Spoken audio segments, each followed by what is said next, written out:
Hello friends, welcome to only IAS Hindi. सभी दोस्तों का बहुत बहुत स्वागत है। आज के इस क्लास में हम पढ़ने वाले हैं आपका नेक्स्ट चैप्टर नंबर 40 और इस पे हम बात करेंगे लोकल गवर्नमेंट में नगर पालिकाओं की, म्यूनसिपैलिटीज़ की। ठीक है, नगर पालिका, नगर निगम, हम इनकी जो चर्चा है बेसिकली इसमें करेंगे। देखो, लास्ट हमने जाना था कि स्थानीय सरकारों की स्थापना इसलिए की जाती है ताकि स्थानीय रूप से जो हित है बेसिकली या क्या समस्याएं हैं वह वहाँ के लोगों को पता है और उस अकॉर्डिंगली हम हल जो है वह आसानी से निकाल लेते हैं। और इसलिए महात्मा गांधी के द्वारा भी ये कहा गया था कि हर एक जो गांव है उसको एक गणराज्य के रूप में देखा जाए और उसके पास बेसिकली इतनी शक्तियां होनी चाहिए कि वह अपने कार्यों को ठीक तरीके से कर सके, स्थानीय रूप से कार्यों को ठीक तरीके से कर सके। तो वो तो गांव की बात थी। हमने जाना था कि वो जो आपका 73rd संविधान संशोधन था वो पंचायतों से संबंधित था, मतलब गांव में कैसे जो स्थानीय सरकारें हैं वह काम करेंगी। अब आज हम जो बात करने वाले हैं वह आपका नगर निगम है, म्यूनसिपैलिटीज है। तो नगर निगम या शहरों से संबंधित कैसे स्थानीय सरकारें होंगी, थोड़ा सा डिफरेंस है इस पे। गांव की व्यवस्थाएं अलग हैं, गांव की संरचना, पॉपुलेशन, हर चीज़ें अलग हैं। शहरों की बात करें तो उन्हें बेसिकली रेगुलेट करने के लिए आपको कंपैरेटिवली थोड़ा सा ज़्यादा स्ट्रॉन्ग जो सरकार है उसकी आवश्यकता होती है। महात्मा गांधी कहते हैं, जैसे कि हमने लास्ट में पंचायत की बात की थी या फिर स्थानीय सरकारों की जब आप बात करेंगे तो गांधी जी की बात किए बिना ये खत्म ही नहीं होगा। पहले आपको गांधी जी का जो कोट है वह जरूर बताना है कि अगर आपको विकेंद्रीकरण करना है तो आप जो पंचायतें हैं उसको आप आर्थिक और राजनीतिक जो शक्तियां हैं बेसिकली वह प्रदान कर दें। तो यदि हम पंचायती राज यानी सच्चे लोकतंत्र के अपने सपने को साकार होते देखेंगे तो हम सबसे दीन और निम्नतम भारतीयों को भी भूमि के सबसे प्रभावशील भारतीय के समान ही एक शासक के रूप में देखेंगे। इसका मतलब क्या है, ग्राम सभा में वह व्यक्ति जो कि 18 साल का हो गया है उसका नाम जो है वह वोटर लिस्ट में है और वह क्या कर रहा है, पार्टिसिपेट कर रहा है। स्थानीय जो सरकार है वह किस तरीके से काम कर रही है। तो हमने जाना था कि जो आपका लोकल गवर्नमेंट है बेसिकली ये एक बहुत, इसे हम ये कहेंगे कि बेसिकली ये स्वशासन को मजबूत करता है। ये लोगों के जो प्रतिनिधि है या फिर लोगों की जो सहभागिता है, पार्टिसिपेशन है, एक पर्पसफुली पार्टिसिपेशन है, उसको बेसिकली ये ज़्यादा इंपॉर्टेंस देता है ना। और इस तरीके से हर एक व्यक्ति की जो भागीदारी है वह हो जाता है। इसलिए गांधी जी के द्वारा जो बात कही गई वह बहुत सच है और सही है कि आम व्यक्ति जो है वह भी इसमें पार्टिसिपेट कर पा रहा है। सबसे दीनहीन व्यक्ति जो है वह भी अपनी बात रख पा रहा है, यदि सरकार में उसकी भी भागीदारी है। देखो, नगर निगम की हम बात करेंगे। आखिर इस चैप्टर में हम पढ़ने क्या वाले हैं, जैसे कि हमने लास्ट बात की थी 73rd और 74 कॉन्स्टिट्यूशन एक्ट, है ना, लास्ट हमारी चर्चा। तो कल हमारी बात 73rd की थी, आज हमारी बात जो है वह 74th अमेंडमेंट की है, 74वां संशोधन अधिनियम, 74वां संशोधन अधिनियम। और ये जो अधिनियम है ये सब आपका संबंधित है शहरी प्रशासन से, मतलब शहरों का प्रशासन कैसे चलेगा, शहरी प्रशासन से संबंधित है,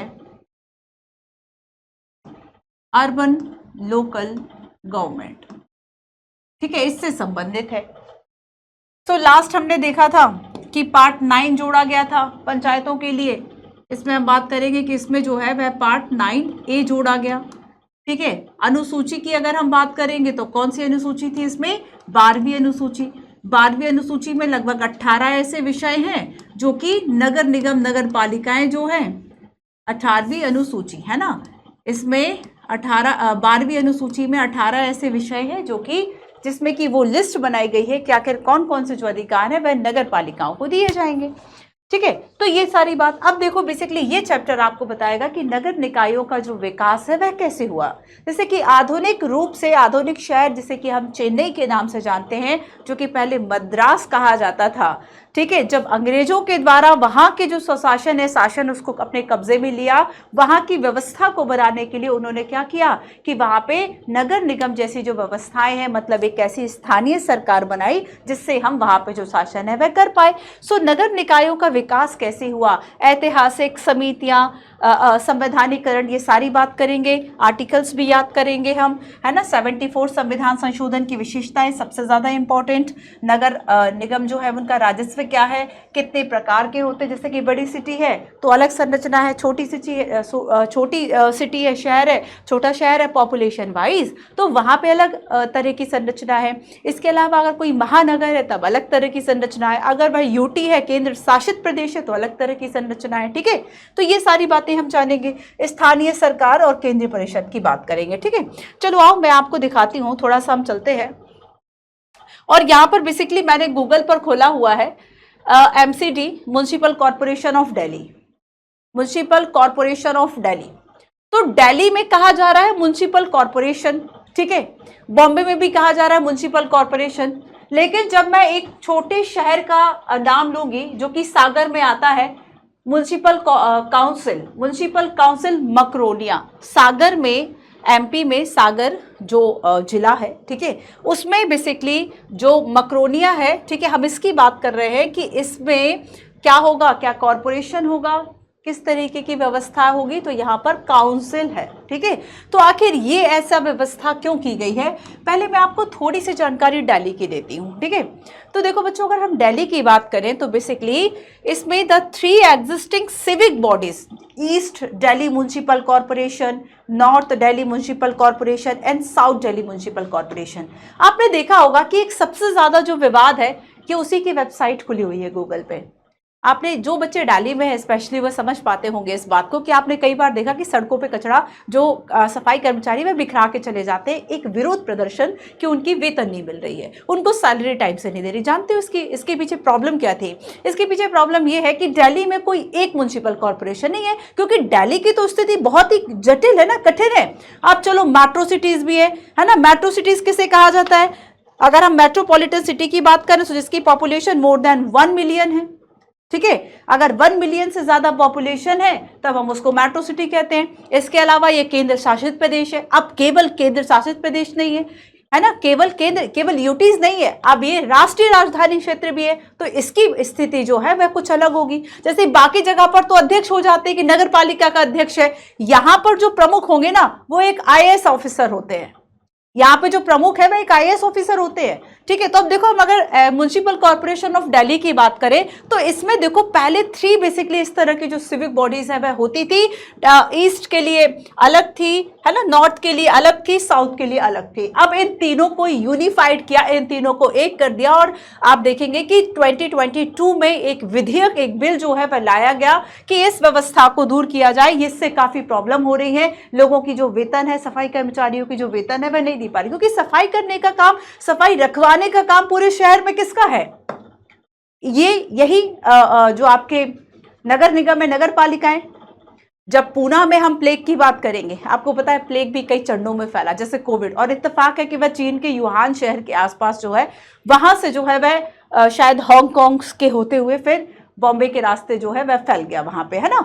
तो यहां पर देखो कि बेसिकली पूना में जो प्लेग हुआ उससे करोड़ों लोगों की जान गई, और उसके पीछे रीजन ये था कि उस समय वहां पर सफाई की जब बहुत ज़रूरत थी तो इस तरह की जो संस्थाएं हैं वह बहुत ज़्यादा एक्टिव नहीं थी कि वह साफ सफाई करवा पाए, और इस तरीके से कई पूरे जो शहर है वह ख़त्म होते गए। तब जाके ये पता चला कि नहीं, साफ सफाई की जो व्यवस्था है वह बहुत ज़्यादा ज़रूरी है। आज अगर आप वर्तमान में देखोगे तो सबसे ज़्यादा गंदगी, सबसे ज़्यादा अस्वच्छता आपको देखने को मिलती है। क्यों? क्योंकि पॉपुलेशन इतनी ज्यादा, आप कैसे मेंटेन करोगे, है ना। तो यहां पर देखो कि पहले तो ये 3 हुआ करता था, 3 सिविक बॉडी, लेकिन फिर बाद में 22 ऑफ मई 2022 को जो म्युनिसिपल कॉर्पोरेशन ऑफ दिल्ली है ना, इसको यूनिफाइड कर दिया, और इसमें जो हेड ऑफिस है ये doctor SP Mukherjee civic centre जो है यहाँ पे इसको बना दिया, ठीक है, यहाँ पे इसको बना दिया। और अगर मैं एट प्रेजेंट देखूं तो यहाँ पर जो श्री ज्ञानेश भारती IAS ऑफिसर है ये यहाँ पर कमिश्नर है, ठीक है।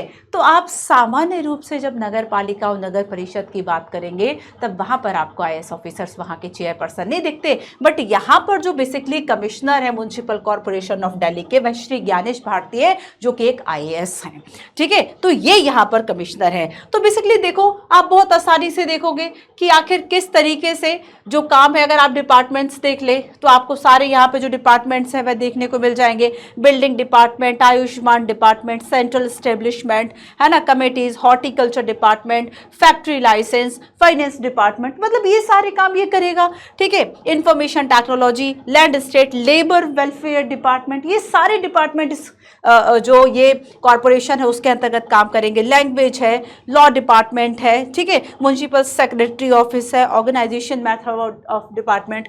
अच्छा, इसके अलावा आपने देखा होगा कि जैसे कि जो बीएमसी है मुंबई का, वो बड़ा एक्टिव रहता है कि थोड़ा बहुत व्यतिक्रमण हुआ तो वह अभिनेताओं के जो घर है वह गिरा देता है। तो यहाँ पर आखिर आप देखेंगे कि जो मुंबई है, देखो ये मुंबई का municipal corporation of greater Mumbai, तो देखो बेसिकली हम मुंबई, दिल्ली, है ना, इन सिटीज की अगर हम बात करें, ये मेट्रो सिटीज है, ये मेट्रो सिटीज है, म्युनिसिपल कॉरपोरेशन है यहाँ पर, है ना। और बेसिकली देखो, जैसे कि अगर मैं आपसे पॉपुलेशन वाइज बात करूँ तो सबसे ज़्यादा मतलब most populous city in India की अगर हम बात करें, स्पेशली हम दिल्ली की बात करें, तो यहाँ पर कितने, लगभग 30 मिलियन जो लोग हैं, या फिर 3CR, है ना, 30 मिलियन जो लोग हैं बेसिकली वो दिल्ली में हैं। इसके अलावा अगर हम सेकंड नंबर पर देखें तो मुंबई आता है जिसमें कि 20 मिलियन है, जो कि 2CR है। सो इसके बाद आता है आपका मुंबई। ठीक है, आप देखेंगे कि इसमें बेसिकली आपको, जब आप municipal corporation of greater Mumbai खोलेंगे तो इसमें 3 भाषाओं का जो है आपको ऑप्शन जो है वह दिया जाता है, और इसमें आपको मराठी लैंग्वेज में भी चीज़ें जो है वह दिखाई देंगी। ठीक है, मराठी लैंग्वेज में जो चीज़ें हैं वह आपको यहाँ पर दिखाई देंगी, हालांकि इंग्लिश भी है। सो यहाँ पर देखो कि बेसिकली अगर हम कलकत्ता की बात करें 1.5 CR है, और अगर हम बैंगलोर की बात करें 1.3 CR है। तो सबसे ज़्यादा पॉपुलस सिटी की बात करें सो दिल्ली, फिर उसके बाद है मुंबई, फिर उसके बाद है आपका कलकत्ता, और फिर उसके बाद है बैंगलोर। तो हम इन 4 मेट्रो सिटीज की बात कर रहे हैं। ठीक है, तो यहाँ पर देखो कि आप देख लेना, आप इनको जरूर, आप जब इन चीजों को देखोगे ना बच्चों, तो आपको ज्यादा चीजें समझ में आएंगी कि आखिर कहाँ पर किस तरीके की व्यवस्था है। ठीक है, तो यहाँ पर चलो हम इंग्लिश करके देख लेते हैं। इंग्लिश में देखो यहाँ पर बताया गया है कि अगर आपने एक बिल्डिंग बनाया है तो ये सारे काम तो नगर पालिकाओं के ही तो होते हैं। तो यहाँ पर बताया गया है कि अगर आपने जो बिल्डिंग है वह बनाया हुआ है, तो बेसिकली ये जो बिल्डिंग है उसको मतलब कितने क्या क्या उसमें जो चीज़ें हैं वह होनी चाहिए। ठीक है, क्या क्या जो चीज़ें हैं उस बिल्डिंग में वो बहुत इंपॉर्टेंट है, उन सभी चीज़ों की बात वहाँ पर की गई। जैसे कि मैं कुछ बातें आपको यहाँ पर बताती हूँ, है ना, एक बार फिर से वो आ जाए।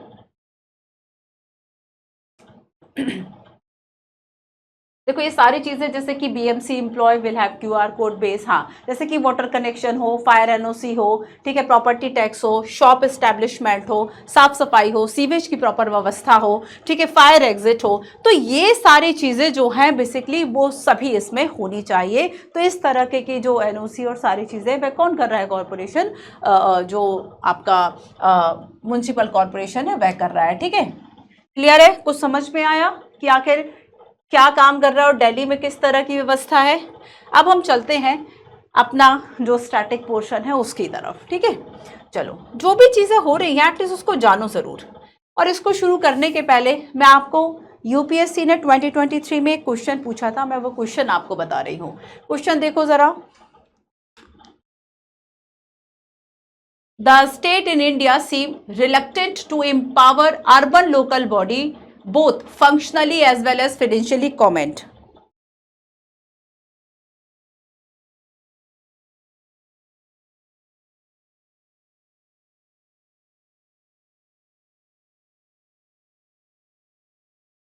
क्या होगा आंसर?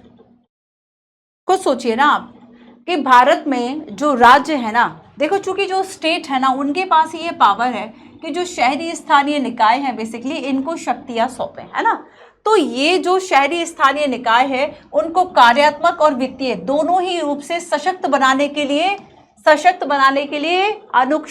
अनिच्छुक है वह प्रतीत होते, मतलब वह रिलेक्टेंट करते हैं, मतलब वह क्या कर रहे हैं, मना ही है एक तरीके से कि वह फुल पावर जो है वह नगर निगम और इस तरह की जो लोकल बॉडीज है उनको नहीं ले रहे। तो याद रखो कि यहाँ पर अर्बन लोकल बॉडीज की बात की गई। तो अब यहाँ पे लिखना कैसे शुरू करोगे, तो सबसे पहले आपने तो यही बता दिया कि ये जो अर्बन लोकल बॉडीज है इन्हें कॉन्स्टिट्यूशन अगर हम स्टेटस की बात करें तो जो आपका कॉन्स्टिट्यूशन अमेंडमेंट एक्ट है, ठीक है, 1992 की अगर हम बात करें तो इसके द्वारा बेसिकली इसको संवैधानिक दर्जा कॉन्स्टिट्यूशन अमेंडमेंट जो है वह दिया गया, ठीक है, संवैधानिक जो दर्जा है वह दिया गया।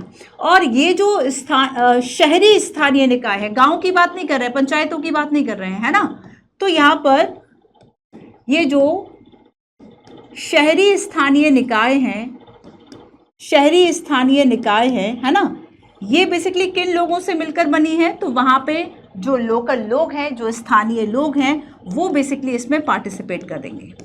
या फिर ये जो निकाय हैं स्थानीय लोगों द्वारा निर्वाचित, जो प्रत्यक्ष रूप से निर्वाचित है ना, प्रत्यक्ष रूप से निर्वाचित प्रतिनिधियों के द्वारा ये बनी हुई है, प्रत्यक्ष रूप से निर्वाचित प्रतिनिधियों के द्वारा शासित है, प्रतिनिधियों से बनी हुई है, वही आपका शहरी निकाय है, ठीक है। आपने इतना बता दिया।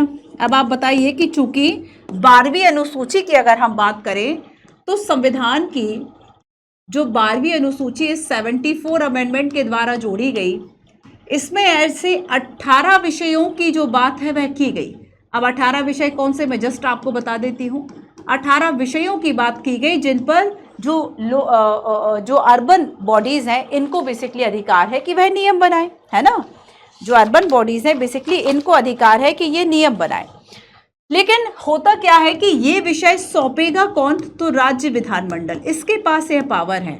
राज्य विधानमंडल आवश्यकता अनुसार या जब चाहे उस तरीके से जो शक्तियां हैं बेसिकली वह सौंपती है। तो यहाँ पे यही तो लिखा है कि reluctant empower urban body both functionally and financially. तो फंक्शनली भी प्रॉब्लम है और फिनेंशियली भी प्रॉब्लम है। तो राज्य ऐसा क्यों कर रहा है, तो बस आपको यही बताना है कि आखिर इसके जो चैलेंजेस है वह क्या है। दोनों तरीके के चैलेंजेस आपको बताने हैं। थोड़ा सा मैं आपको 18 विषय बता दूं, है ना। चलो देखो, ये 18 विषय है, देखो जरा। जैसे कि पहला विषय है नगर की योजना, भूमि का उपयोग, भवनों का निर्माण। जैसे कि हमने देखा कि जो कॉरपोरेशन ऑफ बॉम्बे है वह किस तरीके से कह रहा है, ठीक है।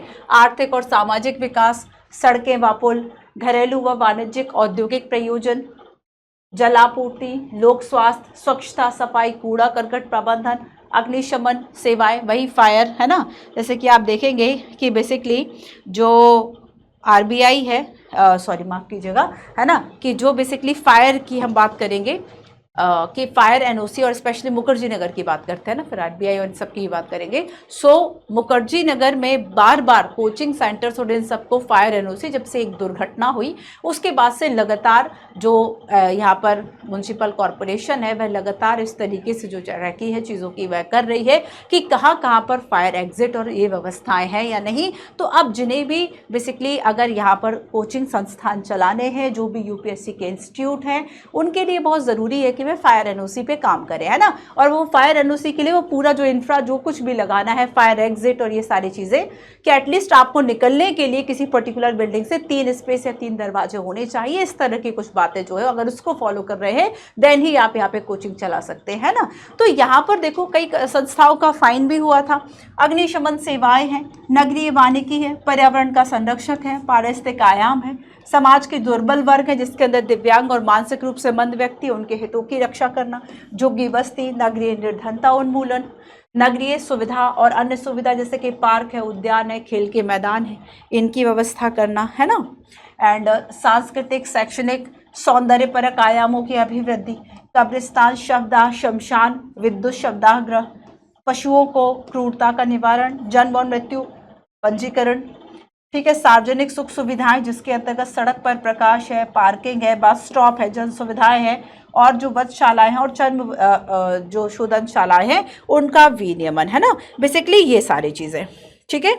चलिए, तो ये हमने एक मुख्य 12वीं अनुसूची की बात करें तो हम प्रमुख विशेषताओं में भी क्या करते हैं, 12वीं अनुसूची को पढ़ते हैं। तो अभी आपने 12वीं अनुसूची को कंप्लीट कर लिया, इसके 18 विषय आपने देख लिए, ठीक है। तो हम एक क्वेश्चन का आंसर लिख रहे हैं पहले।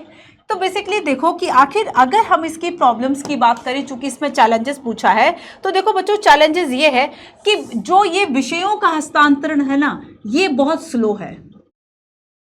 विषयों का हस्तांतरण धीमा है, विषयों का हस्तांतरण, मतलब किस पे शक्ति देनी है किस पे नहीं देनी है, ये विषयों का हस्तांतरण बहुत ज़्यादा धीमा है। और जब एम्पावर ही नहीं है ये, तो आखिर कैसे जो काम है वह करेगी। ठीक है, इसके अलावा हम देखेंगे कि कई चीज़ों के लिए बेसिकली अलग से जो पैरेलल बॉडी है वह बना रखी है, अलग से कुछ ऐसी संस्थाएं बना रखी हैं ऑलरेडी जो किसी पर्टिकुलर काम को करती है। तो नगर पालिका के पास है, नगर निगम या जो भी अर्बन इस तरीके के बॉडीज़ है, लोकल बॉडीज़ है, उनके पास तरीका ही नहीं रहता। इसके अलावा हम ये कहें कि बेसिकली यहाँ पर जो नियुक्तियाँ होती हैं ना शहरी निकायों में, उन अपॉइंटमेंट में बेसिकली पारदर्शिता नहीं है,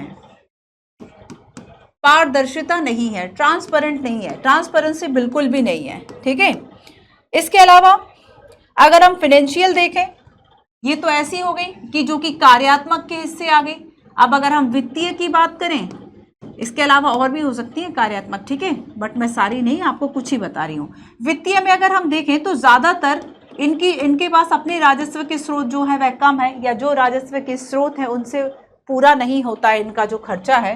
तो यहाँ पर हम देखेंगे कि ये राज्यों के द्वारा दिए गए जो अनुदान है इस पर निर्भर है, राज्यों के अनुदान पर निर्भर है। ठीक है, इसके अलावा इनके पास जो राजस्व संसाधन है उसका अभाव है, राजस्व संसाधनों का अभाव है। ठीक है, और अगर आप सभी को पता है कि जब हमने कल स्थानीय सरकार की बात की थी, हमने जाना था कि वित्त आयोग होगा, राज्य का वित्त आयोग होगा, तो वो जो अनुशंसाएं करता है वो भी बहुत इफेक्टिव नहीं है। तो यहाँ पर वित्त आयोग, भारत का वित्त आयोग मत समझना, किस वित्त आयोग की बात हो रही है, राज्य वित्त आयोग, स्टेट फाइनेंस कमीशन है ना, स्टेट फाइनेंस कमीशन बेसिकली इसकी राज्य वित्त आयोग की बात करेंगे, इसकी अप्रभावशीलता, इनइफेक्टिवनेस है ना, अप्रभावशीलता। जो मैं आरबीआई का आपको बता रही थी, तो आरबीआई की एक रिपोर्ट थी जिसमें कि ये कहा गया था कि बेसिकली एवरी 5 ईयर पर जो ये फाइनेंशियल कमीशंस हैं, ठीक है, ये जो रिपोर्ट्स देती हैं उनको बेसिकली मैंडेट बनाया जाए, है ना, और एक जो गारंटी है बेसिकली वह दी जाए कि इन विषयों पर जो नियम बनाने का अधिकार है वह अर्बन लोकल बॉडीज़ का होगा, और इन रेवेन्यूज़ पर बेसिकली इनका जो अधिकार है वह होगा। ठीक है, तो इसके अलावा हम देखें कि आखिर इनको इनहेंस कैसे किया जाएगा। आपको केवल ये बता के नहीं छोड़ देना है, 2-3 चीज़ें ऐसी गो हेड वाली भी बताओ, 2-3 चीज़ें पॉजिटिव भी बताओ। जैसे कि अब ये जो कमियां थी इसी को सुधार दो, कि राजस्व के स्रोत जो है अगर वह नहीं है तो वो भी दे दो, है ना। जो फाइनेंसिंग के बाकी हम देखें कि जैसे कि म्युनिसिपल बॉन्ड जैसे कॉन्सेप्ट है, उस तरह के कॉन्सेप्ट्स लेकर आए। अगर हम ये डेवोल्यूशन पावर्स की बात करें या फिर हम विषयों के हस्तांतरण की बात करें, तो सरकार के द्वारा, राज्य सरकार के द्वारा इस तरह के विषय जो कि नगर पालिका है के हैं उनको सौंप दिए जाने चाहिए। ठीक है, तो ये सारी जो चीज़ें हैं उसको ठीक करना चाहिए। जैसे कि हम देखेंगे कि चाहे हम गुजरात, महाराष्ट्र और आंध्रा की बात करें, तो उन्होंने प्रॉपर फिनेंशियल ऑटोनॉमी जो है वह इस तरह के जो कॉरपोरेशंस हैं उनको दी है, लेकिन सभी स्टेट ने नहीं दी। और यहाँ पर हम ऑल ओवर सभी स्टेट्स की जो बात है वह कर रहे हैं। आया समझ में? शुरुआत कहाँ से करोगे, प्रॉब्लम क्या है, क्वेश्चन को समझो, कार्यात्मक और फिनेंशियल दोनों तरीके की जो प्रॉब्लम्स है उनको बता दो। ठीक है, चलो।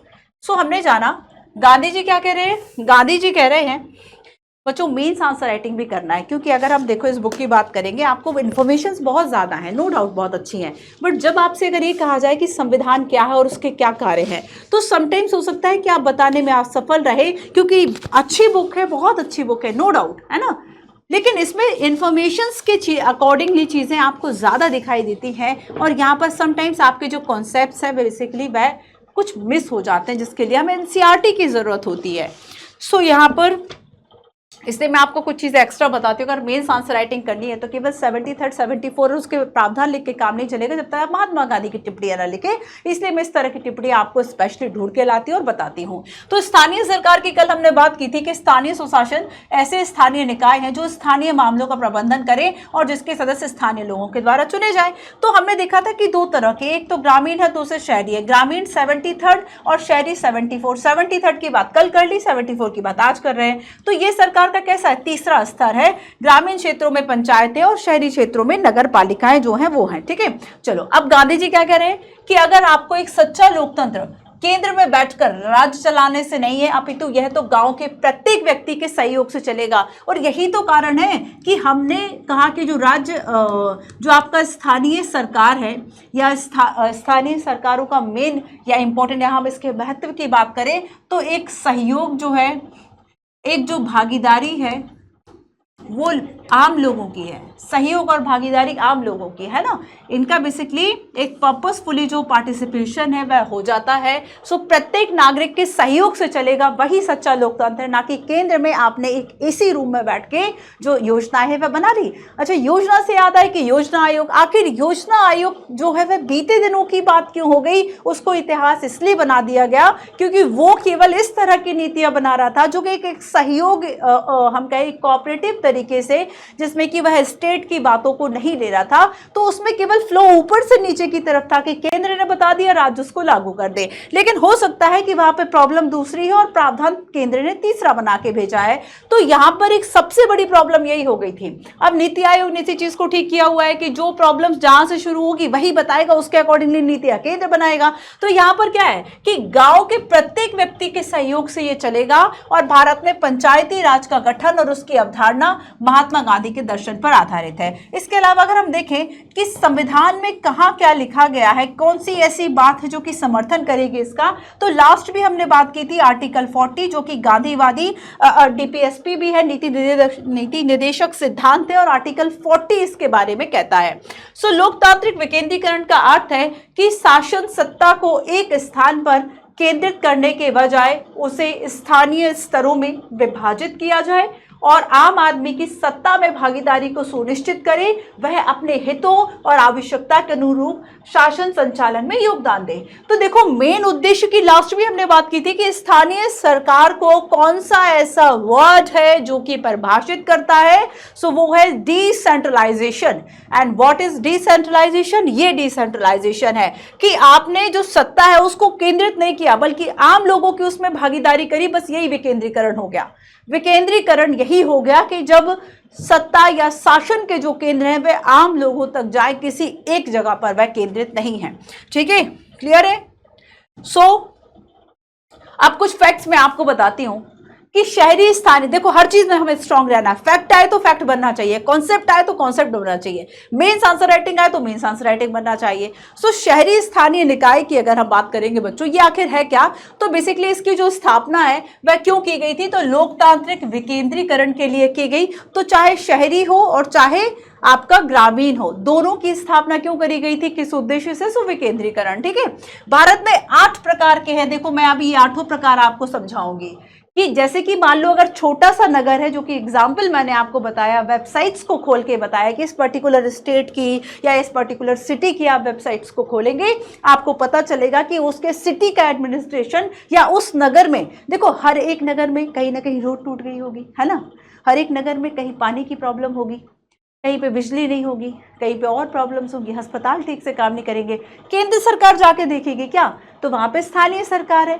तो हर एक जगह पर इस तरह की सरकारें अब है। और अब बच्चों एक बात याद रखना कि जब से 74 कॉन्स्टिट्यूशन हुआ तब से ये संवैधानिक बाध्यता है। अब ऐसा नहीं है कि मेरी मर्जी वाला कॉन्सेप्ट नहीं है। तो अब अगर हम देखेंगे कि स्थानीय सरकारों की स्थापना संवैधानिक बाध्यता है। अब संविधान में लिखा है तो भाई ये बहुत जरूरी है, राज्य पर है कि अब राज्य जो है इसके लिए प्रयास करे। ठीक है, संवैधानिक बाध्यता है कि आपको इस तरह की जो संस्थाएं हैं, अर्बन लोकल जो इस तरह की बॉडीज हैं, उसको गठन करना है। तो 8 प्रकार के हैं, जैसे कि कहीं पे नगर निगम है तो कहीं पे नगर पालिका है। आप जरूर बताएं, कमेंट करके बताएं कि आपके यहाँ की जो व्यवस्था है, जैसे कि अगर आप लखनऊ से हैं तो आप उसमें लिखें, आप दिल्ली से हैं तो आप वहाँ पर लिखें कि दिल्ली में किस तरह की व्यवस्था है। ठीक है, आप कमेंट ज़रूर कीजिएगा कि आप जिस सिटी में रह रहे हैं वहाँ पर किस तरह का जो बेसिकली सिटी है। अगर आप गांव में रह रहे हैं तो वहाँ पे ग्राम पंचायतें हैं, या फिर अगर आपका मध्यवर्ती स्तर है तो आपके यहाँ ब्लॉक पंचायत है या फिर जिला, मतलब ज़रूर लिखिएगा, है ना। चलिए, सो नगर क्षेत्र समिति है, छावनी बोर्ड है, टाउनशिप है, कहीं पे बंदरगाह ट्रस्ट है, कहीं पे विशेष प्रयोजन एजेंसी है। अब देखो टाउनशिप क्या है, कहीं पर टाउनशिप जैसी व्यवस्थाएं हैं। अब यहाँ पे ना तो पंचायत है, ना ही पालिका है, ना ही नगर निगम है, टाउनशिप मतलब आप देखोगे कहीं अडानी ने कोई प्रोजेक्ट लगाया, अंबानी ने कोई प्रोजेक्ट लगाया, तो वहां के जो वर्कर्स थे उनको काम करने के लिए एक प्रॉपर जो टाउनशिप टाइप की है वह बना ली, वहां पे सारी सुविधाएं दे दी। तो वहां की व्यवस्था अपने अकॉर्डिंगली अलग तरीके से चल रही है। वहां पे पंच सरपंच नहीं चुने जा रहे हैं, बल्कि एक तरह से जो एडमिनिस्ट्रेशन के लोग थे आसपास के, उन्हीं को विस्तार के रूप में टाउनशिप का भी जो एरिया है वह उनके अंतर्गत दे दिया जाता है। तो अब उसके लिए व्यवस्थाएं नगर निगम, नगर पालिका, ग्राम पंचायत इन सबसे अलग होगी। तो टाउनशिप हो गया मतलब अलग अलग प्रकार हो गया ना। अब कहीं पे बंदरगाह है, ठीक है, तो वहां की व्यवस्थाएं कैसे चलेंगी, तो वो स्पेशल चीजें हो गई ना। तो अलग से बंदरगाह ट्रस्ट बना लिया, उसको अधिकार दे दिया कि भाई यहाँ की व्यवस्थाएं कुछ ऐसे चलेंगी।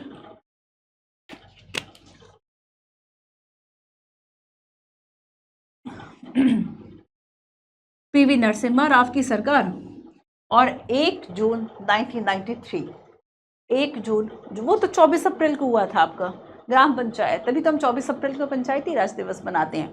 ये 1 जून को हुआ था, सो 24 अप्रैल 1 जून, ठीक है। चलो, इसके द्वारा संविधान में भाग 9 आर्टिकल 243 से लेके ZZ तक के जो प्रावधान है वे जोड़े गए, है ना।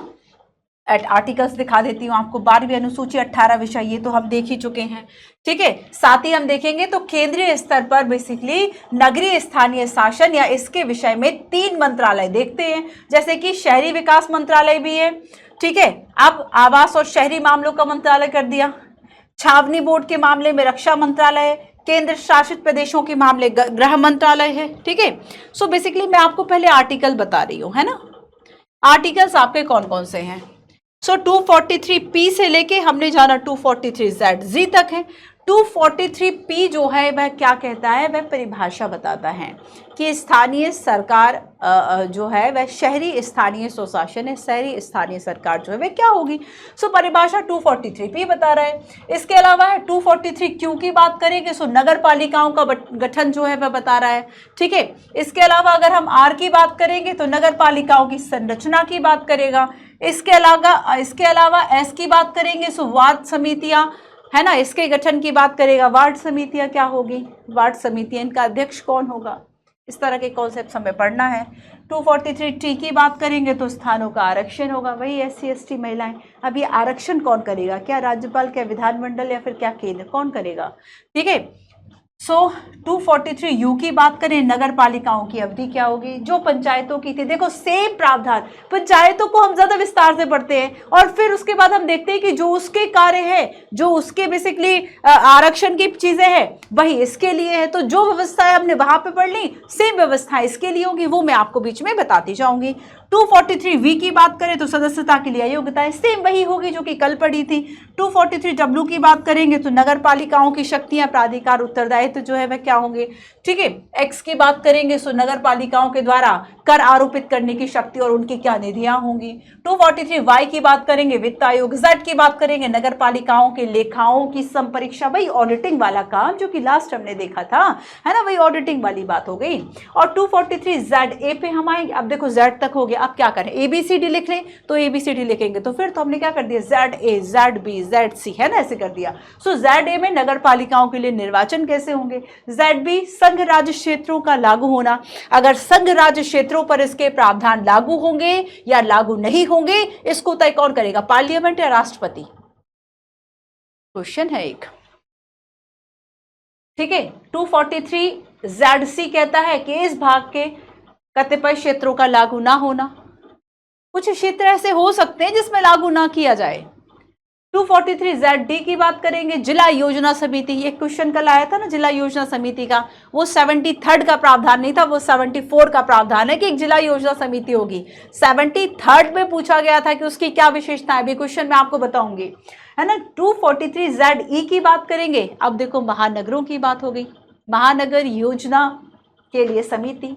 243ZF की बात करें, विद्यमान विधियों पर नगर पालिकाओं का बना रहना।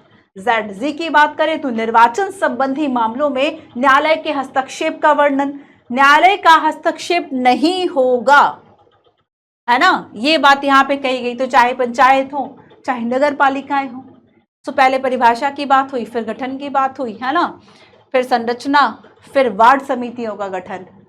सो पहले देखो परिभाषा, गठन और संरचना, PQR, ठीक है, ये डबल है ना। फिर STU की बात करेंगे तो वार्ड समितियां ही चल रही थी, वार्ड समिति का गठन। आपके लिए इंपॉर्टेंट है स्थानों का आरक्षण, है ना, स्थानों का आरक्षण किस में है, अवधि किस में है, ठीक है। इसके अलावा नगर पालिका का गठन हो गया, है ना। इसके अलावा नगर पालिका टैक्स आरोपित कर सकती है एक्स में। वित्त आयोग, राज्य वित्त आयोग होगा, इसमें भी कहा गया, इसमें कहा वही वित्त आयोग तो है जो कि पंचायतों के लिए है ना। इसके अलावा देखो अगर हम देखें तो संघ राज्य क्षेत्रों का लागू होना ZB है, महानगर के लिए तो ZE है, ठीक है, ZZ है। तो कुछ ऐसी चीजें हैं जो कि ज्यादा इंपॉर्टेंट है, उनको याद रख लेना। क्लियर है। हमने अनुसूची की भी बात कर ली, हमने आर्टिकल्स की भी बात कर ली। जरा इस क्वेश्चन को देखो, कल मैंने ये क्वेश्चन बच्चों कराया था कि संविधान का 73वां संशोधन 73 1992 का उद्देश्य पंचायती राज संस्थाओं को बढ़ावा देना है, किसके लिए प्रदान करता है? क्या जिला योजना समिति? नो, ये तो 74 का है जो कि हम आज पढ़ने वाले हैं, जिला योजना समिति को।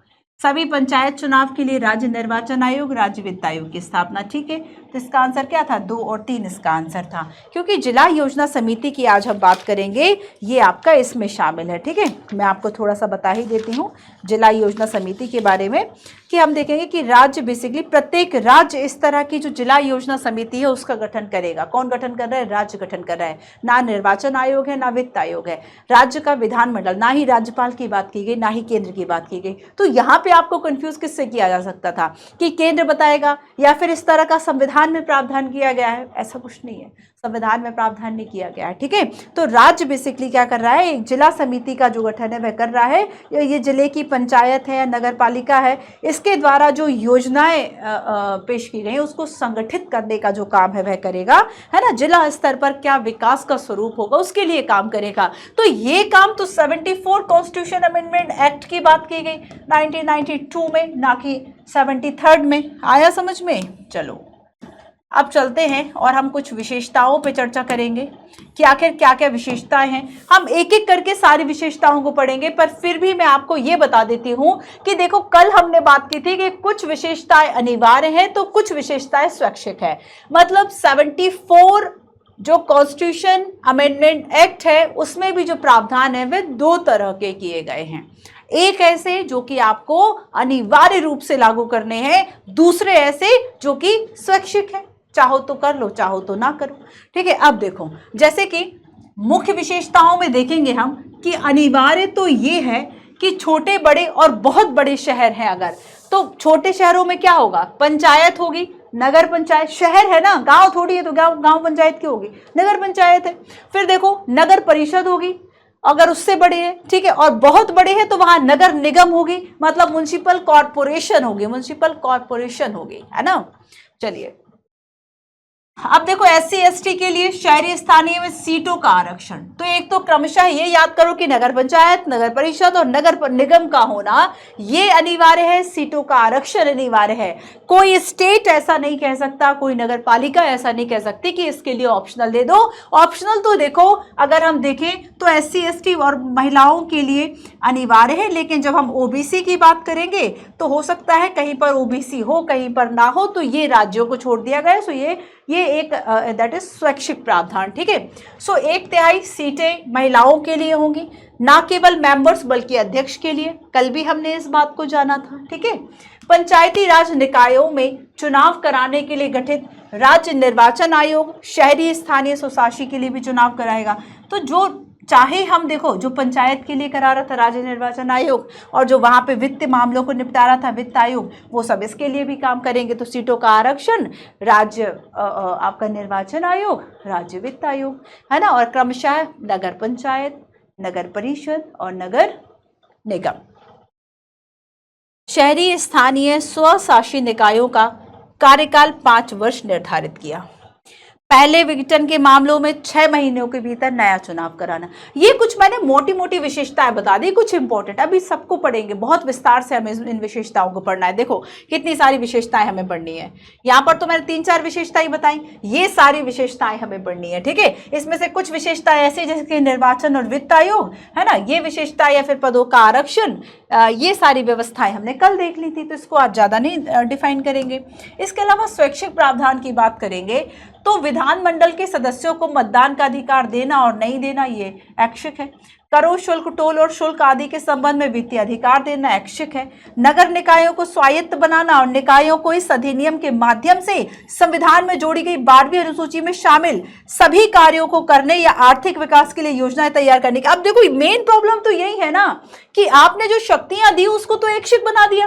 क्या मतलब था ये सारे प्रावधानों को करने का? नगर पालिका, नगर निगम या जो भी इस तरह से अर्बन लोकल गवर्नेंस बॉडी थे, उसको जो काम करने थे, आपने उस काम का जो ट्रांसफर करना था स्टेट को, वो आपने स्वैच्छिक नहीं बनाया। आपने उसमें तो ऑप्शन रख दिया कि राज्य चाहे तो करे, राज्य जितनी क्षमता समझता है उस जगह की उतनी कर दे। ये तो ठीक वैसे ही बात हो गई जैसे कि लास्ट हमने देखा था कि आखिर क्यों जब हमारा कॉन्स्टिट्यूशन लागू हुआ उस वक्त हमने पंचायतों को एक कॉन्स्टिट्यूशन स्टेटस उसी वक्त दे देते। बट क्या कहा था जवाहरलाल नेहरू ने? कहा कि नहीं, हमारे लिए एकता बहुत इंपॉर्टेंट है। और यहाँ पे डॉक्टर अंबेडकर क्या कह रहे हैं कि चूंकि because of caste ridden nature, because of एक टूट फूट, एक जातिवाद का नेचर है, और अगर हमने इस चीज को संवैधानिकता दे दी, दैट मीन्स हमने इन कुरीतियों को संवैधानिकता दे दी, है ना। तो ये चीजें आपको याद रखनी है। सो यहाँ पर अब एक एक विशेषताओं को हम समझेंगे। सबसे पहले हम आएंगे 3 प्रकार के नगर पालिका, फिर हम संरचना,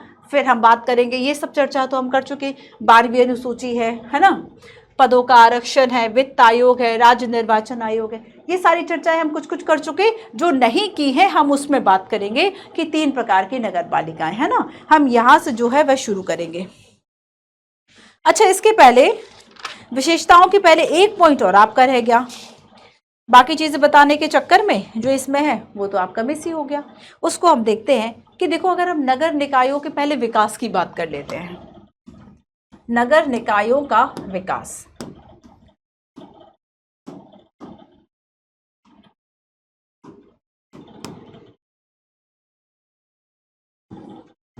नगर निकायों का विकास, डेवलपमेंट कैसे हुआ, कहाँ से ये व्यवस्था जो आज हमने लागू कर दी, क्या आज ये डायरेक्ट हमने लागू कर दी या फिर ये पहले से कहीं ना कहीं थी, हम उसमें रिफॉर्म करते गए? डेफिनेटली हम उसमें रिफॉर्म करते गए, ठीक है। तो देखो, अगर हम देखेंगे तो सबसे पहले 1688 में मद्रास में, जो आधुनिक चेन्नई है, मद्रास जो कि आधुनिक कौन सा आपका नगर है, सिटी है, चेन्नई, है ना। क्या कहा जाता है चेन्नई को? क्या स्पेशलिटी है बताओ जरा। तो 1688 में ये आपका पहला नगर निगम था, पहला नगर निगम था, ठीक है। इसके अलावा हम देखेंगे कि सेकंड जो है फिर 1726 में आया, और यहां पर बंबई और कलकत्ता में आया। बंबई, पहले बंबई था जो मुंबई है ना। सो बंबई और कलकत्ता में नगर निगम आया। इसके अलावा हम देखेंगे कि लॉर्ड मेयो के पहले, लॉर्ड रिपन के पहले 1870 में लॉर्ड मेयो भी आए थे, 1870, ठीक है। और एक है आपका 1882। तो 1870 में आए थे लॉर्ड मेयो, और इन्होंने वित्तीय विकेंद्रीकरण की बात की थी। लॉर्ड मेयो, इन्होंने वित्तीय विकेंद्रीकरण की बात की थी। और दूसरे विकेंद्रीयकरण, है ना, लॉर्ड रिपन, जिन्होंने मुकामी बोर्ड की शुरुआत की थी, इन्हें फादर ऑफ लोकल गवर्नेंस कहा जाता है। लॉर्ड रिपन, कल भी हमने इस बात को जाना था, भूल गए क्या? लॉर्ड रिपन क्या कहा जाता है? स्थानीय स्वशासन का पिता, father of local governance, father of local governance, है ना, यही तो कहा जाता था लॉर्ड रिपन।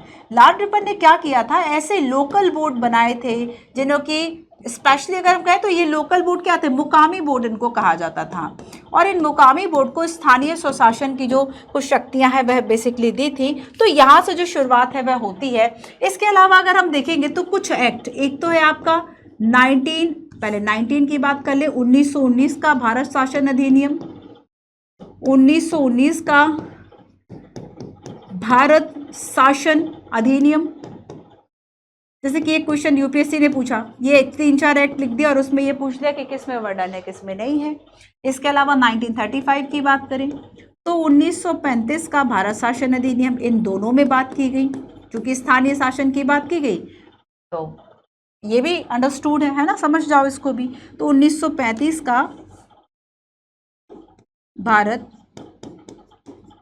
शासन, 1935 का भारत शासन अधिनियम। आया समझ में, है ना। ये पूरा बेसिकली विकास रहा। फिर इसके अलावा फिर अच्छा बाद में हम देखेंगे कि इसको संवैधानिकरण कब हुआ। सो 1992 वही जो आपका संवैधानिकरण, देख लो कि हमने बाद में तो ये व्यवस्थाएं चली रही थी, लेकिन प्रॉपर अगर हम कॉन्स्टिट्यूशनल स्टेटस की बात करें,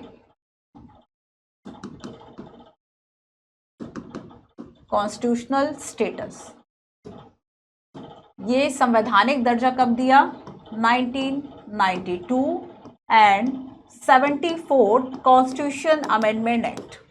clear, 74th constitution amendment act, 74th constitution amendment act, इसमें ये जो व्यवस्था है बच्चों यह की गई। ठीक है।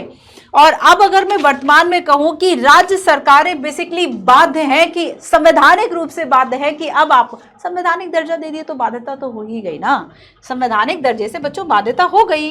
ठीक है, समझ में आ गया इतना। अब चलो आगे की जो विशेषताएं हैं हम उसको पढ़ते हैं। अच्छा, संवैधानिकरण की जब हम बात करेंगे तो जो हमने लास्ट पढ़ा था वही हमें भी पढ़ना है। कि सबसे पहले देखो अगस्त 1998 की बात करेंगे, जब राजीव गांधी की सरकार थी, और उस वक्त में राजीव गांधी की सरकार में बेसिकली पहले आया था 65वां संविधान संशोधन अधिनियम। अगर वो अधिनियम पारित हो जाता तो फिर हमें 74 करने की क्या जरूरत थी। सो 65वां संविधान संशोधन अधिनियम उस वक्त आया और उसमें यह कहा गया था कि जो, अच्छा देखो, जैसे एक प्रश्न और मैं बताती हूँ कि 65वां संविधान संशोधन किससे संबंधित है। भले वह अधिनियम नहीं बन पाया है ना, सॉरी विधेयक की हम बात करें, है ना, तो ये विधेयक किससे संबंधित था कि जो नगर पालिकाएं हैं उनको बेसिकली जो उनका ढांचा है उसको संवैधानिक स्थिति दी जाए, कॉन्स्टिट्यूशनल स्टेटस जो है वह दिया जाए। लेकिन लोकसभा में तो पारित हो गया बट राज्यसभा में गिर गया। आप सभी जानते हैं, हम सभी जानते हैं, क्योंकि हम पढ़ चुके हैं कि कोई बिल एक्ट तभी बनता है जब दोनों सदन उस पर अपने पारित कर दें, जो राष्ट्रपति है वह उस पर हस्ताक्षर कर दे।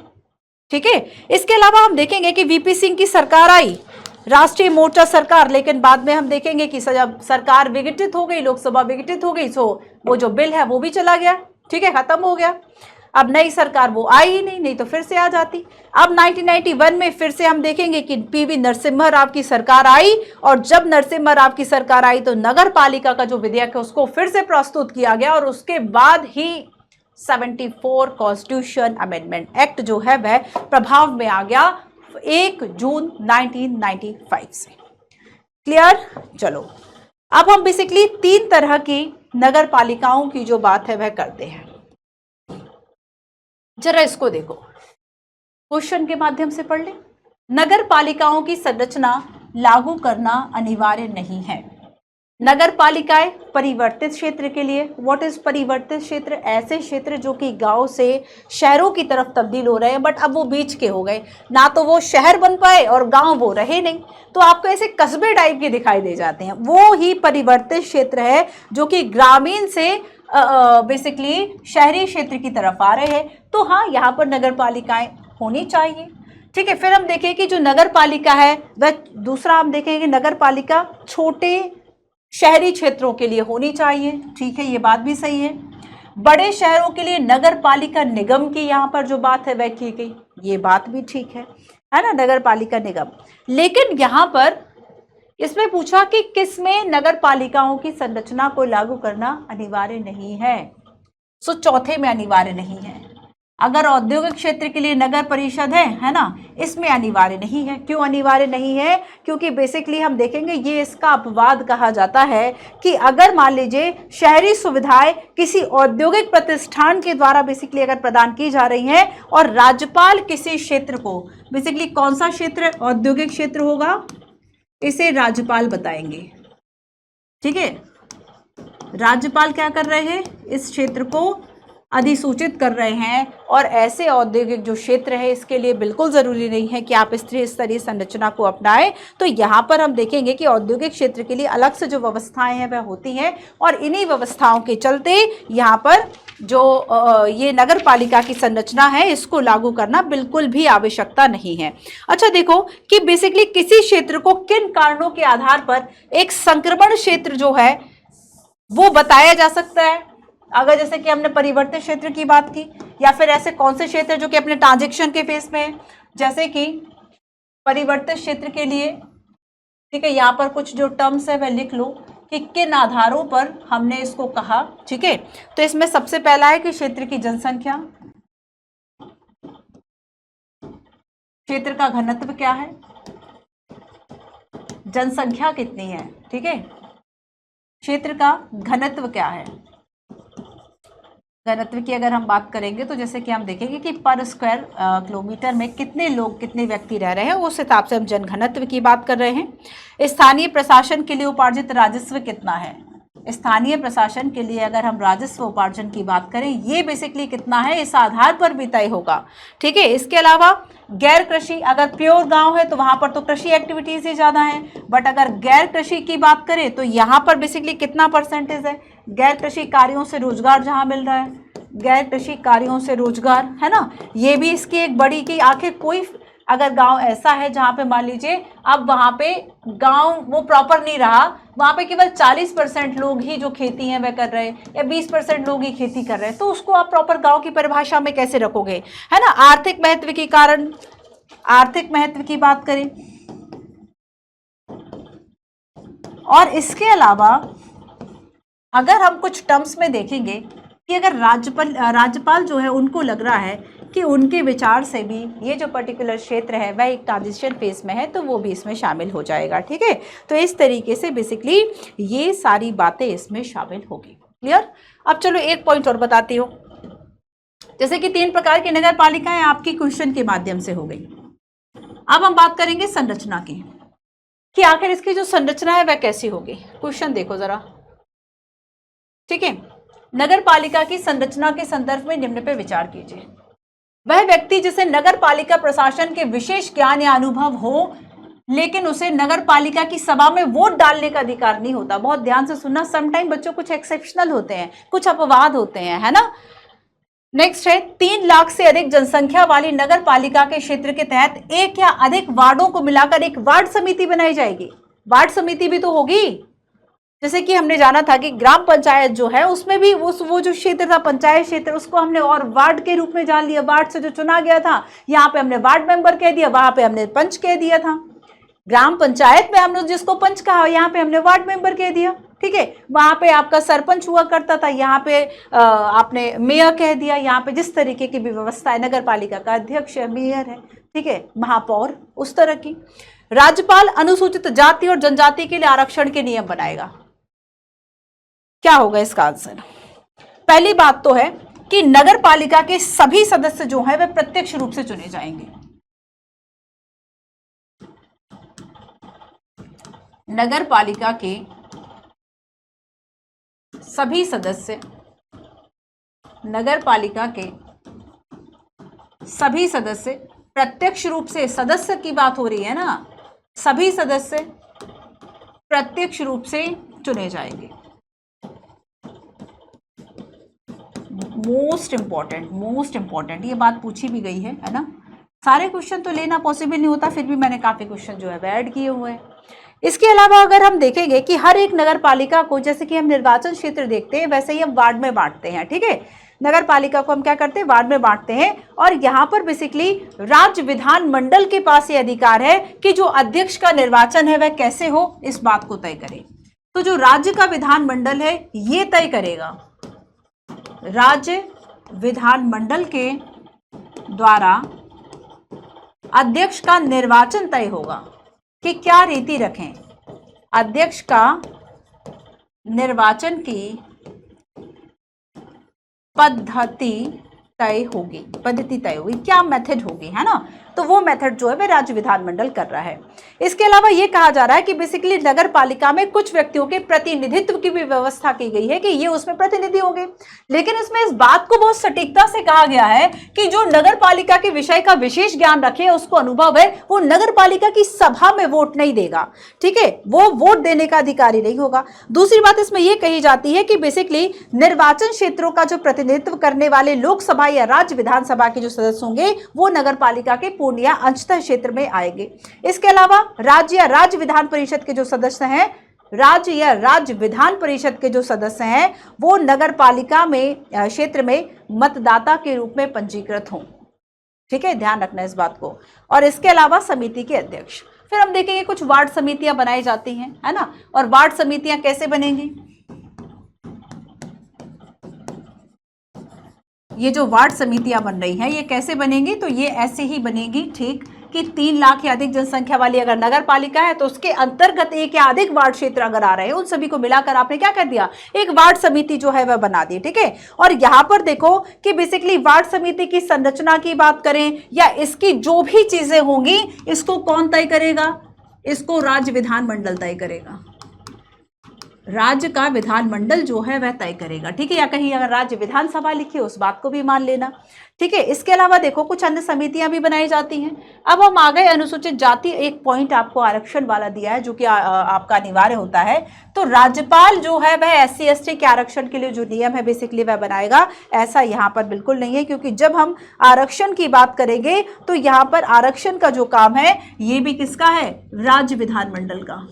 तो नियम तो राज्य विधानमंडल ही बना रहा है ना, लेकिन हाँ हमने कुछ स्पेशल अगर देखा था, जैसे कि लास्ट हमने देखा कि क्या आपका क्वेश्चन था कि जो अधिसूचित क्षेत्र होंगे या जो इस तरह के औद्योगिक क्षेत्र होंगे तो राज्यपाल बेसिकली इसको अधिसूचित करेंगे कि कौन से औद्योगिक क्षेत्र होंगे। इसके अलावा ऐसे कौन से क्षेत्र होंगे जिसको हम एक ट्रांजैक्शन फेज में मानेंगे, एक परिवर्तित क्षेत्र मानेंगे, तो जनसंख्या, घनत्व, राजस्व, गैर कृषि, आर्थिक, या फिर राज्यपाल जो उचित समझे। तो यहाँ पर ये सारी चीजें जो है ये सारे काम राज्यपाल कर रहे हैं। बट अगर राज्य विधानमंडल के अध्यक्ष, सदस्य इन संबंध में कुछ काम है, इनके कार्यकाल, सदस्य या इस संदर्भ में कोई बेसिकली कोई नियम बनाना है, तो ये सारी बातें कौन कर रहा है, राज्य कर रहा है, राज्य विधानमंडल कर रहा है, ठीक है। आ गया समझ में। चलो एक क्वेश्चन और देखो, निर्वाचन आयोग। निर्वाचन आयोग की बात हम कल कर चुके कि एक निर्वाचन आयोग होगा जो कि बेसिकली जो स्थानीय सरकारें हैं उनके निर्वाचन को लेकर जो काम है वह करेगा, कैसे वहां के चुनाव होंगे। इसका मेन काम यही होगा कि यह एक जो निश्चित कार्यकाल है उसके बाद चुनाव अवश्य रूप से कराए, आवश्यक रूप से करा ले। सो राज्य निर्वाचन आयोग की जो व्यवस्था है वह की गई। अगर मैं आपसे एक स्टेटमेंट बोल रही हूँ, भारत का जो निर्वाचन आयोग है उसे पंचायत या फिर स्थानीय स्वशासन के निर्वाचन से कोई मतलब नहीं है, एग्जैक्टली कोई मतलब नहीं है, क्योंकि उसके लिए स्पेशल निर्वाचन आयोग है तो स्टेट का, ठीक है। अब देखो आपको बताना है नीचे दिए गए कूट में कि कौन से इसके कार्य होंगे। निर्वाचन प्रक्रियाओं की देखरेख, निर्देशन, नियंत्रण, नगर पालिकाओं को शक्तियां व अधिकार देना, वसूली, चुंगी, कर शुल्क लेने का अधिकार देना। निर्वाचन आयोग है तो वह तो निर्वाचन को काम ही करेगा, निर्वाचन से रिलेटेड सारे काम जो है वह निर्वाचन आयोग कर रहा है कि जो भी नगर पालिकाओं के चुनाव का प्रबंधन है, पंचायतों का भी डेफिनेटली, बट आज तो हम नगर पालिका पढ़ रहे हैं, तो नगर पालिका के चुनाव का प्रबंधन, नगर पालिकाओं के चुनाव का प्रबंधन करना, है ना। और ये सारी चीजें, ये बेसिकली 2 काम तो इसके होंगे।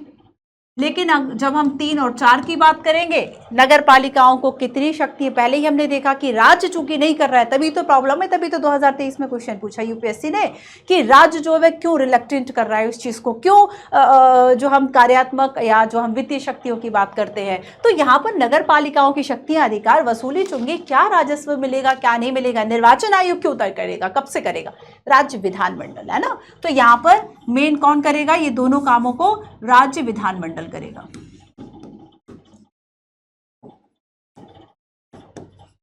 राज्य विधानमंडल के द्वारा इस बात को जो है वह तय करा जाएगा। ठीक है, क्लियर है। तो देखो वार्ड समितियां हो गई। पदों का आरक्षण थोड़ा सा और बता देती हूँ, ठीक है, कि अगर हम यहाँ पर पदों के आरक्षण की बात करेंगे,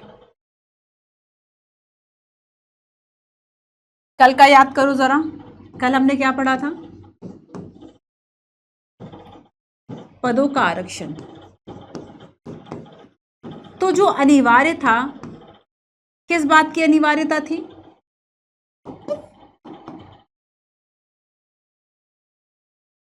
एससी, एसटी और महिलाओं के लिए, एससी, एसटी और महिलाओं हेतु सीटों का आरक्षण, एससी, एसटी और महिलाओं हेतु सीटों का आरक्षण, ठीक है, ये अनिवार्य प्रावधान है, इसमें ऑप्शन नहीं है ना। इसके अलावा देखो एक बात याद रखना अब, लेकिन इसमें कुछ आधार जो है वह बदल जाएंगे। जैसे कि जब हम एससी, एसटी की बात करेंगे तो इनको जो आरक्षण दिया जा रहा है वो दिया जा रहा है जनसंख्या के अनुपात में। कितनी जनसंख्या है इन समुदायों की, है ना, सो जनसंख्या के अनुपात में दिया जा रहा। लेकिन जब हम महिलाओं की बात करेंगे तो महिलाओं के लिए तो भाई फिक्स है जो संविधान संशोधन है कि इसमें 1/3 पदों पर, 1/3 पदों पर सीटों का आरक्षण। और ये याद रखना कि ये जो 1/3 है ये सदस्य के लिए भी है और ये प्लस अध्यक्ष के लिए भी है।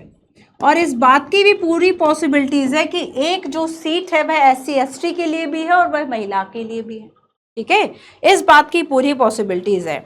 तो यहाँ पर देखो कि बेसिकली हमने जाना कि जब हम यहाँ पे आरक्षण की बात करेंगे तो एससी, एसटी इन सभी के लिए जो आरक्षण है, नगर पालिका क्षेत्र में क्या जनसंख्या है उसके अनुपात में एससी, एसटी, और महिलाओं के लिए जो आरक्षण है वह कुल सीटों का 1/3 फिक्स है, संविधान में ही फिक्स है, ठीक है, संविधान में ही फिक्स है। अच्छा एक बात और कि अगर हम राज्य बात करें कि अनुसूचित जाति, जनजाति या फिर महिलाओं के लिए नगर पालिका के अध्यक्ष पद का जो आरक्षण की बात होगी उस संदर्भ में राज्य विधानमंडल ही इस बात को जो है वह तय करेगा। लेकिन अगर हम ये देखें कि नगर पालिका के अध्यक्ष पद पर क्या किसी पिछड़ी जाति या ओबीसी के अध्यक्ष पद के लिए आरक्षण की कोई बात है तो कोई बात नहीं है ना, वो बेसिकली स्वैच्छिक है कि अगर वहां पर मान लो पिछड़ा वर्ग की जो कम्युनिटी है अगर वो है तो उस हिसाब से बेसिकली जो प्रावधान है वह किया जाएगा। आया समझ में? थोड़ा सा पढ़ा करो देखो चीज़ों को। जैसे कि मान लो आपने मतलब इन बिटवीन समटाइम्स क्या होता है, लाइंस के बीच में कुछ चीज़ें ऐसी होती हैं जिसको हम मिस कर देते हैं और इसलिए हमें बार बार रीडिंग की जो सलाह है वह दी जाती है कि अब बार बार बच्चों चीज़ों को रीड करो, है ना, बार बार चीज़ों को रीड करोगे जब आप तो आप देखोगे कि आप एक किताब को पढ़ो, आप उसको पहली रीडिंग में करो, आप आधी चीज़ें, हो सकता है 70% चीज़ें छोड़ दो आप, क्योंकि हमारा माइंड एक्टिव नहीं है जिस वक्त हम किसी इन्फॉर्मेशन को पढ़ रहे हैं। आप उसको सेकंड टाइम पढ़ो, आप उसको थर्ड टाइम पढ़ो, हर बार नई चीज़ें मिलेंगी। अरे ये तो शब्द मैंने पढ़ा नहीं, अरे ये तो शब्द मैंने पढ़ा नहीं। ये होता है ना, ये होता है, सभी के साथ होता है, केवल हमारी बात नहीं है। अगर हम ह्यूमंस हैं तो हमारे साथ होता है, ठीक है। अगर हम कोई आर्टिफिशियल इंटेलिजेंस, कोई एआई रोबोट नहीं है, कोई एआई मशीन्स नहीं है, तो ये मानव का स्वभाव है और इसी से बचने के लिए हम बार बार रिवीजन की जो सलाह है वह देते हैं। विदाउट रिवीजन तो कुछ नहीं होता। अभी तो वैसे भी आप सभी में बड़ा मोटिवेशन होगा, आप साल भर जो है आपको बस कुछ नए चेहरे, नए फेसेस जो है वह आपको सोशल मीडिया पर वायरल दिखेंगे। अब यूपीएससी का रिजल्ट आ गया ना वही CSE 2023 का, है ना। सो बच्चों कंटिन्यूटी के साथ पढ़ते रहिए। देखो बहुत सारे ऐसे स्टूडेंट्स थे, बहुत सारे ऐसे स्टूडेंट जो हमसे डायरेक्ट इनडायरेक्ट रूप से जुड़े हुए थे, चाहे वह यूट्यूब की बात करें, है ना, चाहे जो आपके बाकी बच्चे से उसकी बात करें। तो ऐसे नहीं है कि जो बच्चे हैं वो कहीं बाहर के हैं, है ना, आपको अपने बीच से भी कुछ स्टूडेंट्स जो है वह देखने को मिल जाएंगे। तो यहाँ बस हाँ आपका सर्किल वैसा हो कि कोई इंटरव्यू दिया हुआ भी बच्चा है या फिर वो पढ़ रहा है तो आखिर है तो वो भी कहीं ना कहीं हमारे चारों तरफ ही कहीं पढ़ रहे हैं, अचानक से उनका सिलेक्शन हो गया। हाँ नंबर बहुत छोटा मिल जाता है। क्यों नंबर छोटा मिलता है, इसके पीछे क्या रीज़न है? आप अगर हो सकता है आप 200-300 बच्चों को जानते हो, उनका जहाँ हुआ सिलेक्शन 5 लाख या 6 लाख अगर बच्चे मान लो पहले प्रारंभिक परीक्षा दे रहे, केवल 3000 बच्चों ने तो इंटरव्यू दिया था। अब आप खुद सोचो कि अगर आपका एक हम फ्रेंड सर्कल की बात करें वो इतना बड़ा है, या फिर आप ये देख पाते कि मीन्स इंटरव्यू वाले बच्चे अगर आपके सर्कल में, तब आपको ज़्यादा चांसेस मिल जाते हैं ना कि कोई आपके बीच का हो, ठीक है, चलिए। सो ये सारी चीज़ें हमने आज की क्लास में यहाँ तक पढ़ी कि हमने वार्ड समितियों की बात की, पदों के आरक्षण की बात की, है ना, पदों के आरक्षण की हमने यहाँ पर जो बात है बेसिकली वह देख ली। अब देखो कि नेक्स्ट अगर हम नगर पालिका के कार्यकाल की बात करते हैं, आरक्षण हो गया है ना, पहले हम कार्यकाल देखते हैं, उसके बाद हम आगे देखेंगे। कार्यकाल के लिए सेम वही बातें जो कि हमने कल कार्यकाल कितना होगा, तो जो पहली बैठक और सारी चीजें होंगी, पहली बैठक से 5 वर्ष तक,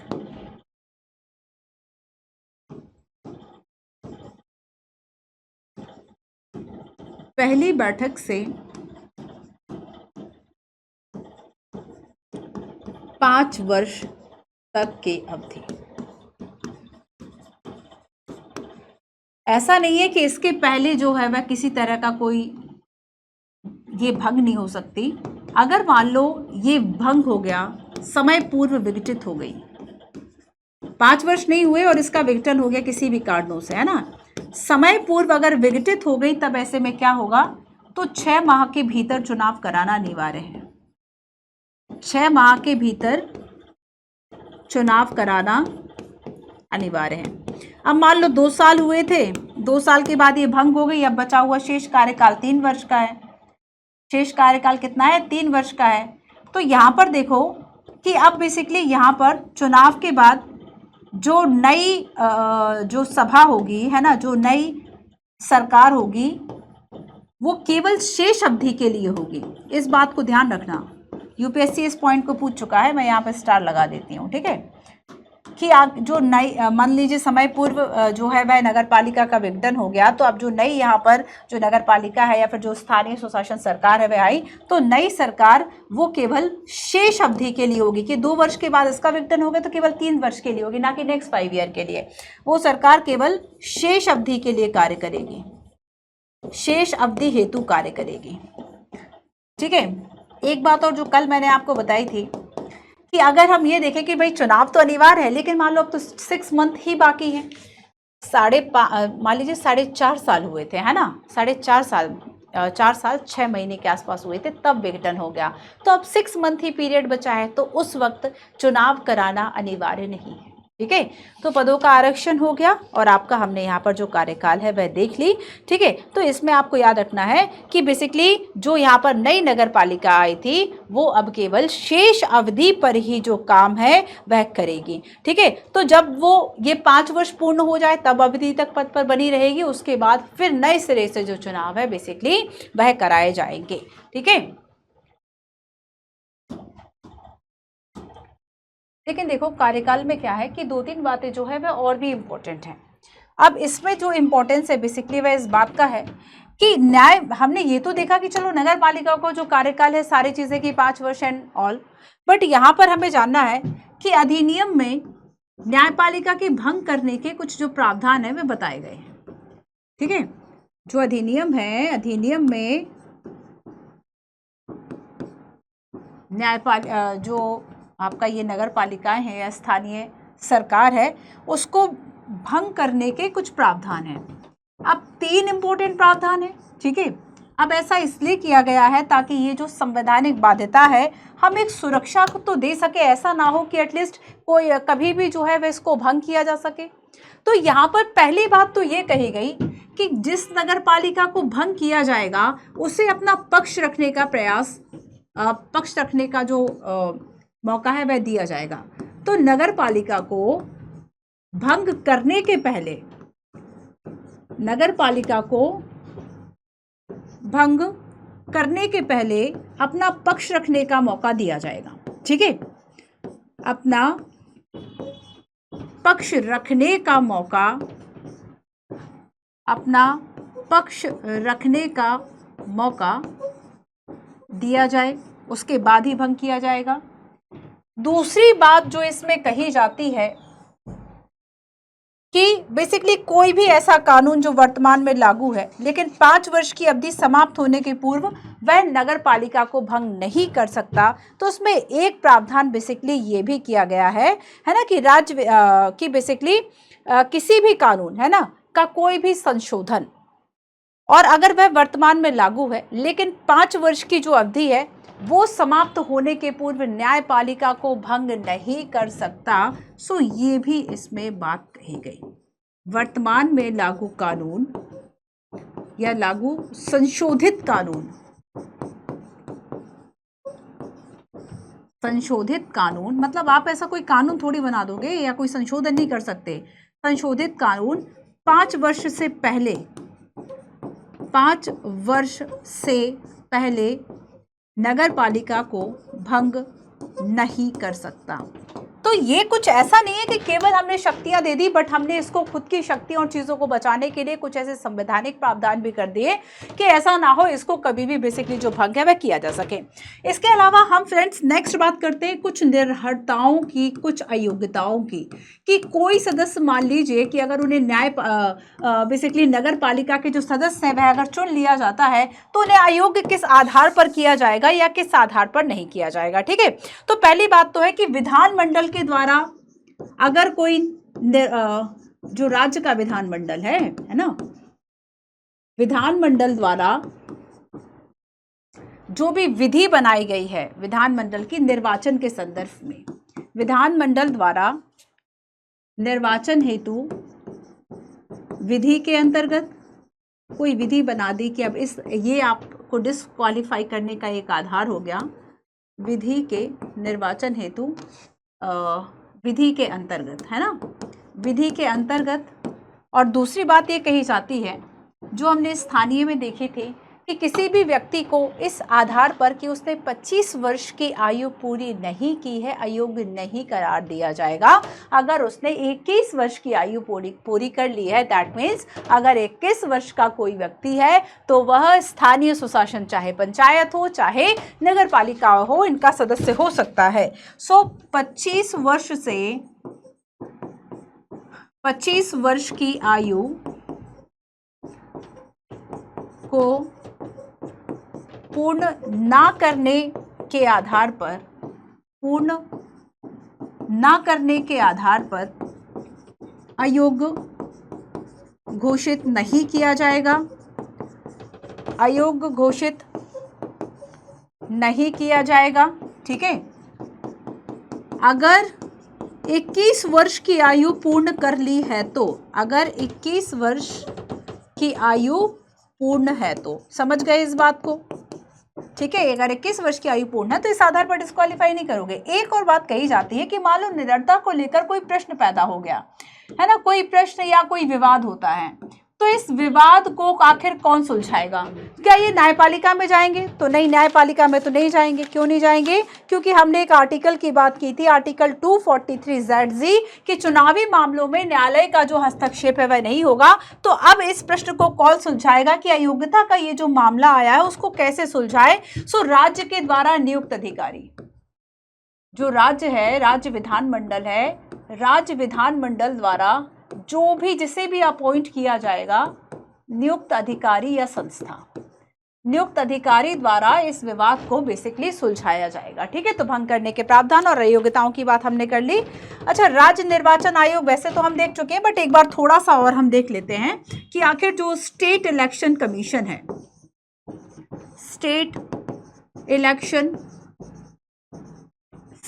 इलेक्शन कमीशन है ना, राज्य निर्वाचन आयोग, सेम वही प्रावधान है वैसे जो कि हमने पहले भी देखे, क्वेश्चन के रूप में हम कर भी चुके कि देखो बेसिकली इसका मेन काम क्या होगा कि जो नगर पालिकाओं के चुनाव हैं, इन चुनाव की देखरेख करना, इन चुनाव का नियंत्रण करना, इन चुनाव का निर्देशन करना, नियंत्रण, निर्देशन, देखरेख, ये सारे काम करने के लिए एक स्टेट इलेक्शन कमीशन जो है इसके पास अथॉरिटी है। ठीक है, अच्छा देखो कि अगर हम नगर पालिकाओं की शक्तियों की बात करें कि नगर पालिकाओं को क्या शक्ति क्या कार्य होगी, नगर पालिकाओं और इन्हें ये शक्तियां कौन देगा? तो हम पहले भी बात कर चुके कि जो 18 विषय हैं 12वीं अनुसूची में, ये बेसिकली उसे तब मिलेंगे जब राज्य का विधानमंडल देगा।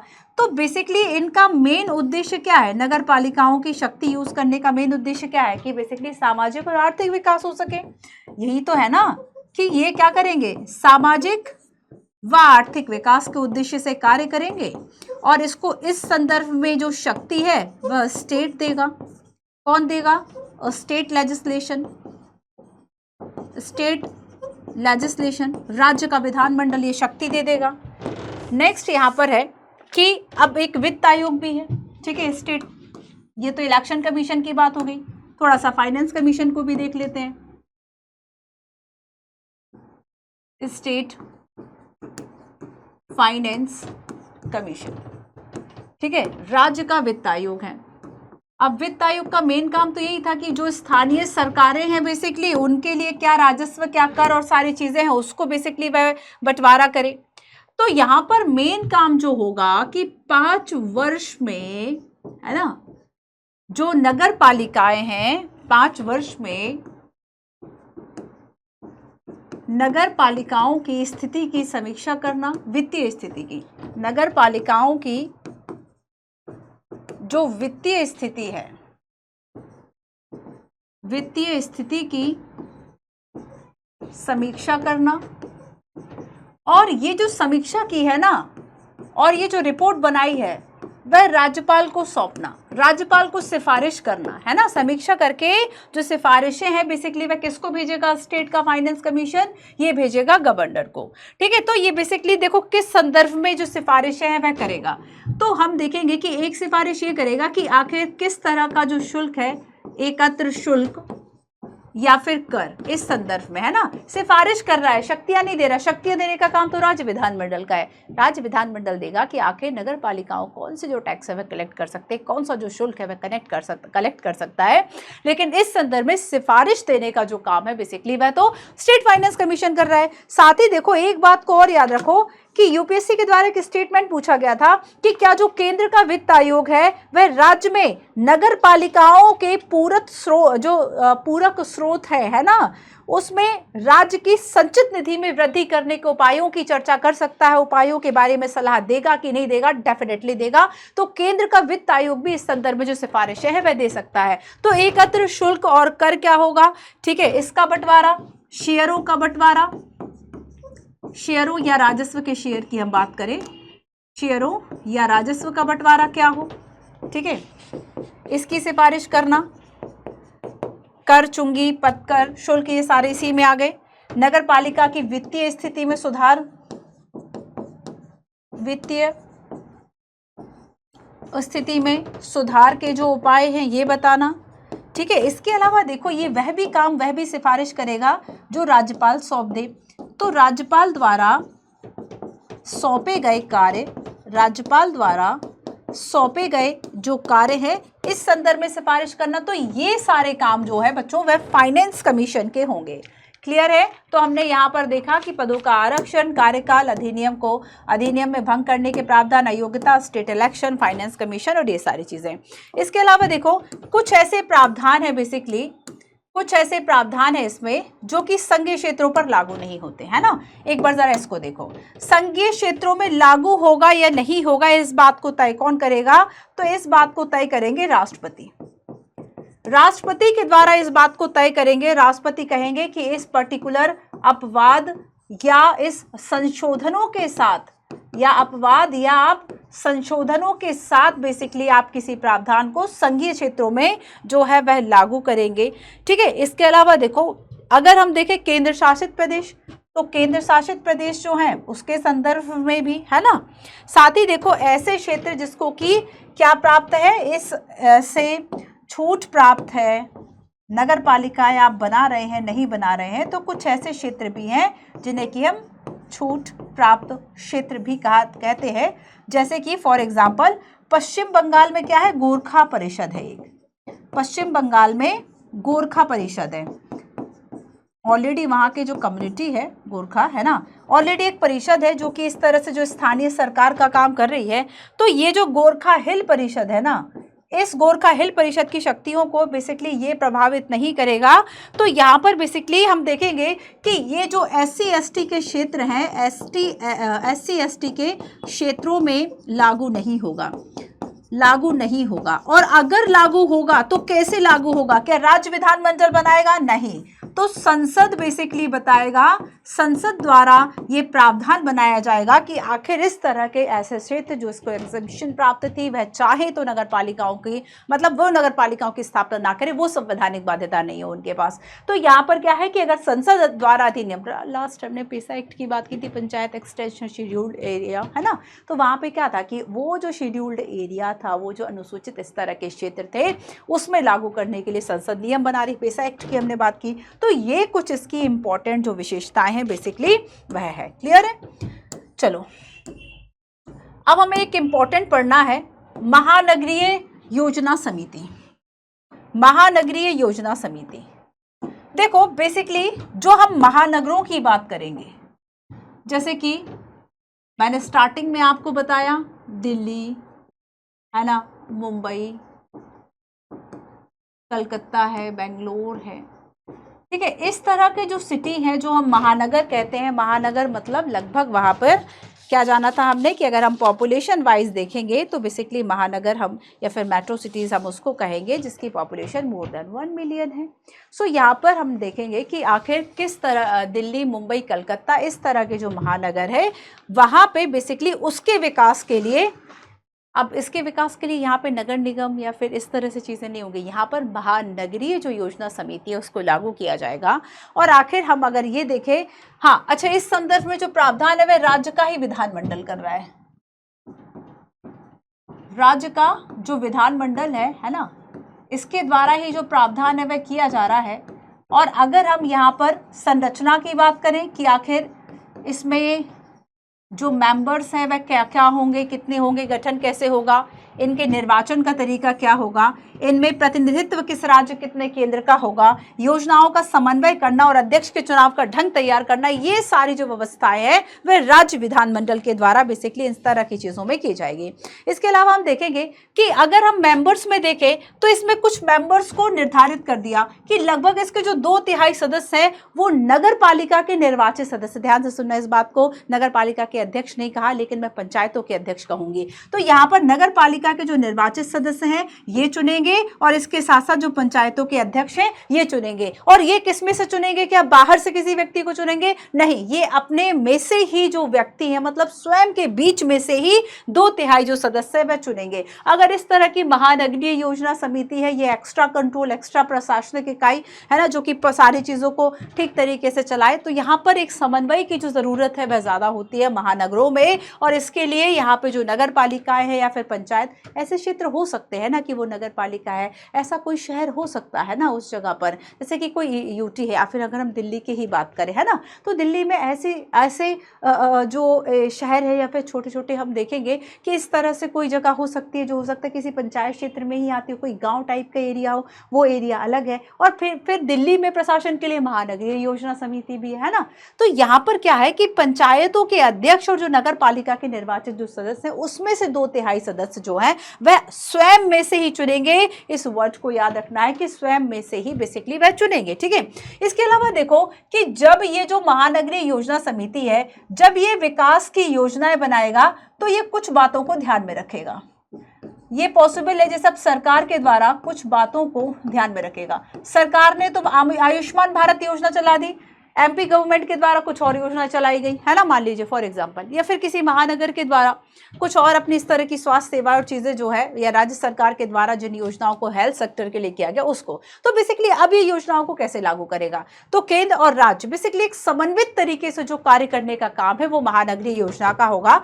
इसके अलावा जो नगर पालिका और पंचायत है इसके द्वारा जो योजनाएं थी उन योजनाओं को करने का ये काम कर रहा है, एक समन्वित योजना बनाएगा और भारत व राज्य के द्वारा जो प्राथमिक योजना है उनके लागू करने का जो काम है बेसिकली इस तरह के जो महानगर है वह करेंगे, ठीक है।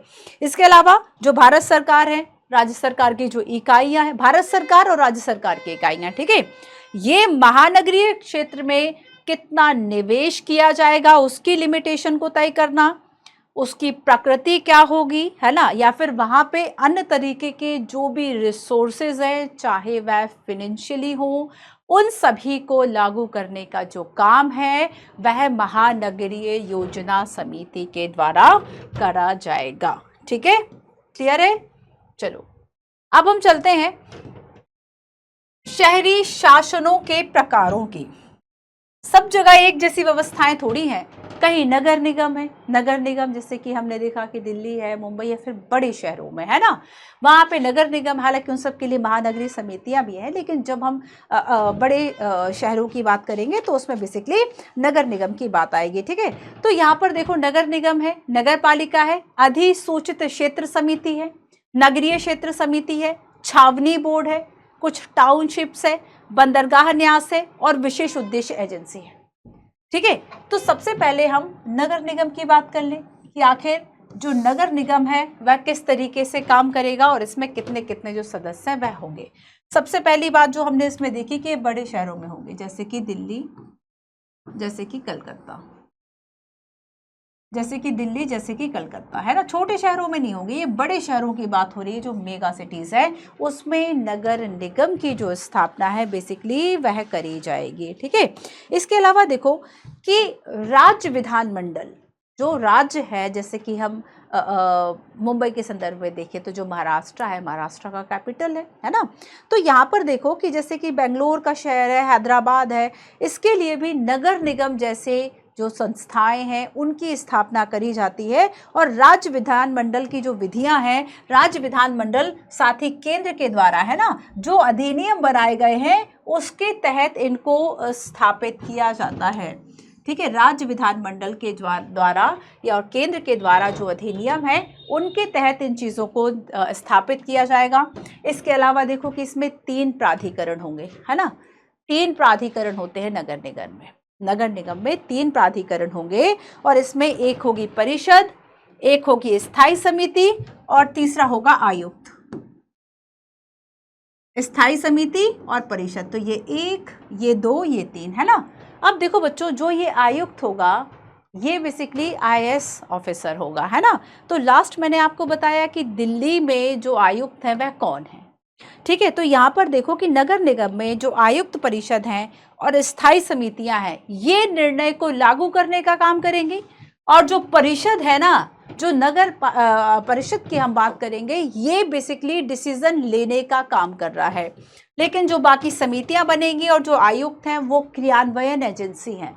मतलब अगर मान लीजिए कहीं जो रोड बनना है या फिर स्ट्रीट लाइट लगनी है या फिर पार्क जो है उसको ठीक कराना है, ये सारी नीतियां तो बना देगा परिषद, बट लागू कराने में आयुक्त और जो स्थायी समितियां हैं ये बेसिकली जो काम है वह करेंगे। ठीक है, इसके अलावा देखो कि यहाँ पे जनता के द्वारा निर्वाचित एक पार्षद होगा, है ना। पार्षद का जो परिषद का प्रमुख है वो महापौर होगा, लेकिन ये महापौर जो है वह केवल नॉमिनल टाइप का होगा, है ना। जैसे कि हम संवैधानिक या फिर हम कहें, हम अभी तक संवैधानिक प्रमुख की बात कर रहे थे आए, तो महापौर जो है वो तो केवल नाम मात्र का है, क्योंकि कार्यकारी तो स्थायी समिति और आयुक्त है ना। कार्यकारी कौन है, मतलब योजनाएं जो परिषद बना रहा है उसके कार्यान्वयन की जो इकाई है बेसिकली यहाँ पर हम देखेंगे कि ये आपका स्थायी समिति है और आयुक्त है, और जो मेयर या महापौर है ये परिषद का प्रमुख होगा, बट केवल ये नाम मात्र की तरह जो काम है वह करेगा। ठीक है, तो ये नगर निगम की बात हो गई। अब हम थोड़ी सी चर्चा जो है वह नगर पालिका की करते हैं। अब नगर पालिका जो है, नगर निगम तो काफी बड़े शहरों में था, दिल्ली, मुंबई, कलकत्ता, हैदराबाद की हमने बात कर ली। अब देखो नगर पालिकाएं किसमें होंगी, कस्बे और छोटे शहरों में जो नगर पालिकाओं की स्थापना है वह की जाती है। कस्बे व छोटे शहरों में, कस्बे व छोटे शहरों में नगर पालिका जो है इसकी स्थापना की जाएगी, है ना। अब देखो अगर हम इसकी संरचना की बात करें, मतलब इसमें सदस्य कैसे होंगे, उनकी अवधि क्या होगी, उनके वेतन भत्ते, उनकी बाकी जो शक्तियां हैं, है ना, तो इन सभी बातों की अगर हम चर्चा करेंगे कि बेसिकली कौन यहाँ पर जो ये डिसीजन है वह ले रहा है, तो राज्य विधानमंडल जो है उसने जो अधिनियम बनाया है, राज्य विधानमंडल द्वारा तय होगा, है ना। राज्य विधानमंडल द्वारा जो तय राज्यमंडल विधान अधिनियम द्वारा जो पारित अधिनियम है, इन अधिनियमों के अतिरिक्त, इन अधिनियमों के द्वारा ही बेसिकली जो नगर पालिका है इसकी स्थापना करी जाएगी, इसकी संरचना जो है वह की जाएगी। ठीक है। अब देखो, कहीं कहीं नगर पालिका को नगर परिषद भी कह दिया जाता है। ठीक है। कहीं कहीं इसे नगर पालिका समिति, तो कहीं नगर पालिका बोर्ड भी इसको कह दिया जाता है, कहीं उप नगरीय समिति, तो कहीं शहरी नगर पालिका के नामों से भी इसको जाना जाता है। ठीक है। साथ ही हम देखेंगे कि जैसे हमने नगर निगम की बात की थी कि इसमें 3 प्राधिकरण थे काम करने के, है ना, इसके पास भी एक परिषद होगी, एक स्थायी समिति होगी और एक मुख्य कार्यकारी अधिकारी होगा। आयुक्त नहीं, मुख्य कार्यकारी अधिकारी। तो यहाँ पर भी 3 प्राधिकरण होंगे, 3 प्राधिकरण। अब इन 3 प्राधिकरण में कौन कौन आएगा? एक तो परिषद होगी, वही परिषद डिसीजन लेने का काम कर रही है। ठीक है। इसके अलावा जो स्थायी समितियां हैं ये क्रियान्वयन का काम कर रही हैं, स्थायी समितियां क्रियान्वयन का काम कर रही हैं। ठीक है। और एक मुख्य कार्यकारी अधिकारी होगा, मुख्य कार्यकारी अधिकारी, मुख्य कार्यकारी अधिकारी होगा। ठीक है। मुख्य कार्यकारी यहाँ पर जो अधिकारी है बेसिकली वह होगा। तो बेसिकली परिषद वही वैचारिक शाखा या विधायी शाखा हम इसको कह सकते हैं, और इसमें बेसिकली सीधे रूप से लोगों ने जिनको निर्वाचित किया है वो इसमें शामिल होंगे, है ना। परिषद के अगर हम प्रधान की बात करें तो इसका जो प्रधान है वह अध्यक्ष होगा, इसका एक प्रधान होगा। ठीक है। इसका एक प्रधान होगा जिसको कि हम अध्यक्ष कहेंगे। स्थायी समितियां क्रियान्वयन का काम कर रही हैं। इसके अलावा परिषद का जो अध्यक्ष है उसका मेन काम क्या होगा कि जो भी ये सभा चल रही है, जो भी इस तरह की कमेटियां बन रही हैं, उन सभी में बेसिकली अध्यक्षता का जो काम है वह कर रहा है ना। तो परिषदों की बैठकों के अलावा कुछ कार्यकारी शक्तियों का जो प्रयोग है बेसिकली यह भी उसके द्वारा किया जाता है। अच्छा, इसके अलावा देखो कि जैसे कि हम स्थायी समितियां किस विषय पे बन सकती हैं? स्थायी समितियां शिक्षा के विषय पे बन सकती हैं, साफ सफाई के विषय पे बन सकती हैं, स्वास्थ्य के विषय पे बन सकती हैं, कर निर्धारण के विषय पे बन सकती हैं, वित्त और अन्य मामलों के संदर्भ में बन सकती हैं। ठीक है। साथ ही देखो, अब एक और बात आपको जाननी है कि अगर हम इस मुख्य कार्यकारी अधिकारी की बात करेंगे, ये किसके द्वारा नियुक्त होगा? तो इसकी नियुक्ति राज्य सरकार करेगा।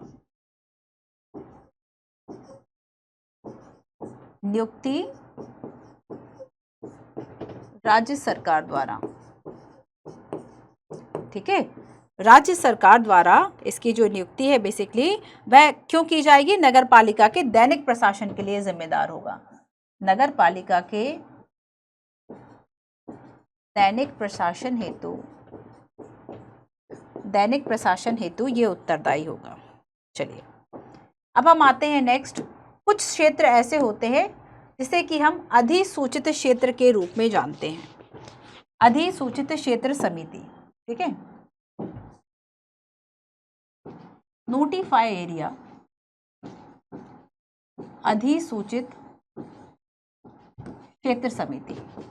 देखो, कुछ कस्बे क्या होते हैं कि हम वो प्रॉपर किसी डेफिनेशन में जो है वह फिट नहीं हो रहे, किसी प्रॉपर डेफिनेशन में फिट नहीं हो रहा है, या फिर मान लीजिए कि यहाँ पर कोई एक ऐसा औद्योगिकरण जो क्षेत्र है वह है ना।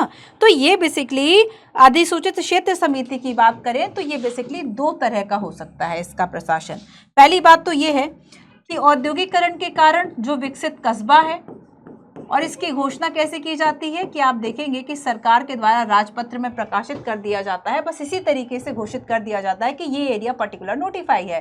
तो यहाँ पर देखो कि एक कारण हो गया कि औद्योगिकरण के कारण विकासशील कस्बा है, औद्योगिकरण के कारण विकासशील कस्बा है। ठीक है। उसे नोटिफाई एरिया के रूप में बेसिकली कहा जाता है। या फिर जिसने अभी तक नगर पालिका का जो गठन है वह ना किया हो। एक तो ये हो गया, और दूसरा क्या है, जिसने अभी तक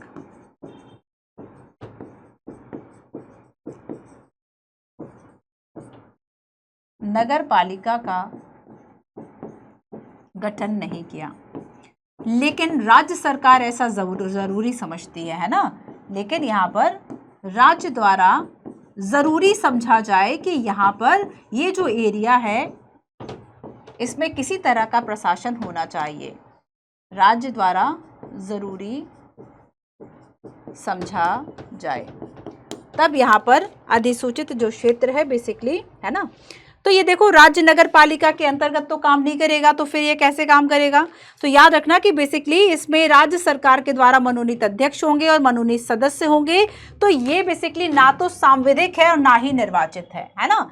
ये ना तो सांविधिक है ना ही निर्वाचित है। तो बेसिकली देखो, अधिसूचित जो क्षेत्र समिति है, आपको याद रखना है कि ना तो सांविधिक है ना निर्वाचित है, तो फिर इसके अध्यक्ष सदस्य कैसे नियुक्त किए जाएंगे? तो यहां पर राज्य द्वारा नामित या मनोनीत, नॉमिनेटेड होंगे, है ना, राज्य द्वारा नामित सदस्य व अध्यक्ष होंगे। राज्य सरकार के द्वारा इन अध्यक्ष और सदस्य जो है इनकी नियुक्ति की जाएगी, मतलब डायरेक्टली इनका मनोनयन किया जाएगा। ये किसी भी तरीके से निर्वाचन के अंतर्गत जो है वह शामिल नहीं किए जाएंगे। तो ये इकाई पूरी तरह से नामित है, मनोनीत अध्यक्ष होगा और बाकी उसी तरह से जो सदस्य है वह होंगे। तो ना तो निर्वाचित है ना ही सांविधिक है, ठीक है। अब देखो, नगर क्षेत्रीय समितियां होती हैं, एक और आ जाओ, नगर क्षेत्रीय समिति।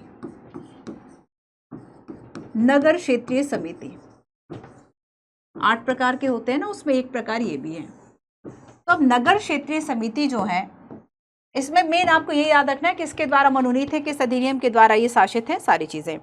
तो देखो, ये बेसिकली छोटे कस्बों में प्रशासन के लिए होंगी, एक उप नगर पालिका की तरह है। ये एक नगर पालिका नहीं है, उप नगर पालिका है, उप नगर पालिका है। और ये कहाँ पर होगी? छोटे कस्बों में होगी,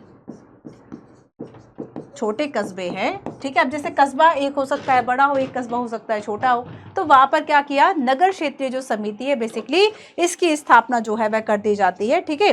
और इसमें सीमित जो कुछ नागरिक सेवाएं हैं, जैसे कि आप जल निकासी की व्यवस्था करोगे, जैसे कि आप सड़क मार्गों पर एक प्रकाश की व्यवस्था कर रहे हैं, है ना, इस तरह की जो जिम्मेदारियां हैं वह बेसिकली इसमें दी जाएंगी। और इसमें पूर्ण या आंशिक रूप से राज्य सरकार द्वारा, इसमें या तो पूर्ण या आंशिक, मतलब राज्य सरकार पर डिपेंड करेगा कि अध्यक्ष सदस्य कैसे होंगे। तो पूर्ण या आंशिक रूप से, पूर्ण या आंशिक रूप से राज्य सरकार द्वारा मनोनीत अध्यक्ष व सदस्य, ठीक है, नगर क्षेत्रीय समिति। इसके अलावा एक आता है छावनी परिषद, है ना। शुरुआत में हमने देखा था कि बेसिकली 3 तरह के जो मंत्रालय हैं वह इससे जुड़े हुए हैं, जिसमें कि हमने एक गृह मंत्रालय की जो बात है बेसिकली वह भी की थी, है ना। तो यहाँ पर देखो कि अगर मान लीजिए कंटोनमेंट टाइप की चीजें आपने सुनी होंगी कि ये कंटोनमेंट है, तो वहां पर उसे ही तो आप छावनी कहते हैं ना, छावनी परिषद। और ये जो छावनी परिषद है, अब ये किसके अंतर्गत आएंगी? तो ये डायरेक्ट याद रखना कि गृह मंत्रालय, ये जो है वह डायरेक्ट, ठीक है, ये बेसिकली आप याद रखेंगे कि जो छावनी परिषद है इसमें सिविल जो जनसंख्या रहती है उसके प्रशासन के लिए इसकी स्थापना की जाएगी। तो बेसिकली केंद्र सरकार के द्वारा निर्मित किया जाएगा। और हाँ, गृह नहीं बल्कि ये रक्षा मंत्रालय के अंतर्गत जो है वह काम कर रही है, ये रक्षा मंत्रालय के अंतर्गत आएंगे। अब अगर आ गया कि जैसे छावनी परिषद लिख दिया, है ना, नगर पालिका लिख दिया, नगर निगम लिख दिया, और इसमें ये लिख दिया कि ये आवास और शहरी मंत्रालय या फिर कोई भी मंत्रालय लिख दिया कि इसके अंतर्गत आएंगे, ठीक है। गलत हो जाएगा क्योंकि कंटोनमेंट या फिर जो छावनी परिषद है वो रक्षा मंत्रालय के अंतर्गत जो है वह काम कर रहे हैं। तो जो भी इस तरह की छावनी बनी हुई है वहाँ पे जो सिविल लोग रह रहे हैं बेसिकली उन सभी के लिए केंद्र सरकार के नियंत्रण के अंतर्गत ये काम कर रही हैं। रक्षा मंत्रालय के अंतर्गत, राज्य सरकार के नहीं, ध्यान रखना, केंद्र सरकार रक्षा मंत्रालय के अंतर्गत ये काम करेंगी, है ना, केंद्र के अधीन ये काम करेंगी, केंद्र के अधीन कार्य करेंगी। यहाँ पर जो राज्य सरकार है उसकी जो भूमिका है बेसिकली वह नहीं होगी, ठीक है, क्लियर है। अच्छा, कुछ आधार इसमें लिखे गए हैं कि नागरिक जनसंख्या अगर 50 से ऊपर है, 1 लाख से ऊपर है, ठीक है, अच्छा 50,000 से ऊपर है या फिर 50,000 से कम है लेकिन 10,000 से ज़्यादा है, तब वहाँ पर किस किस तरीके से बनेंगे, थोड़ा सा आप इसको पढ़ लेंगे। एक बात याद रखो कि छावनी परिषद में ना एक कार्यकारी प्रमुख होगा और इसकी नियुक्ति जानते हो कौन करेगा।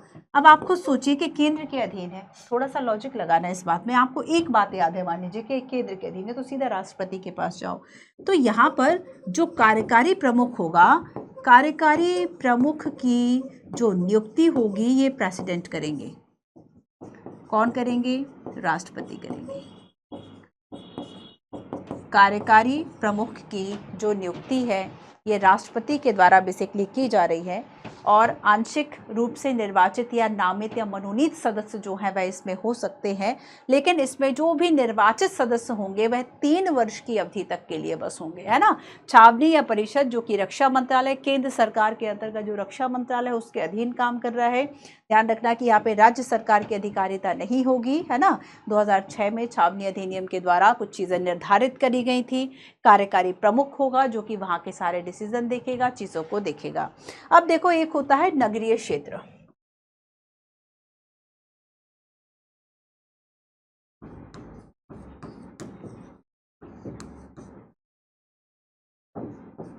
एक प्रकार है यहाँ पर नगरीय क्षेत्र का, है ना।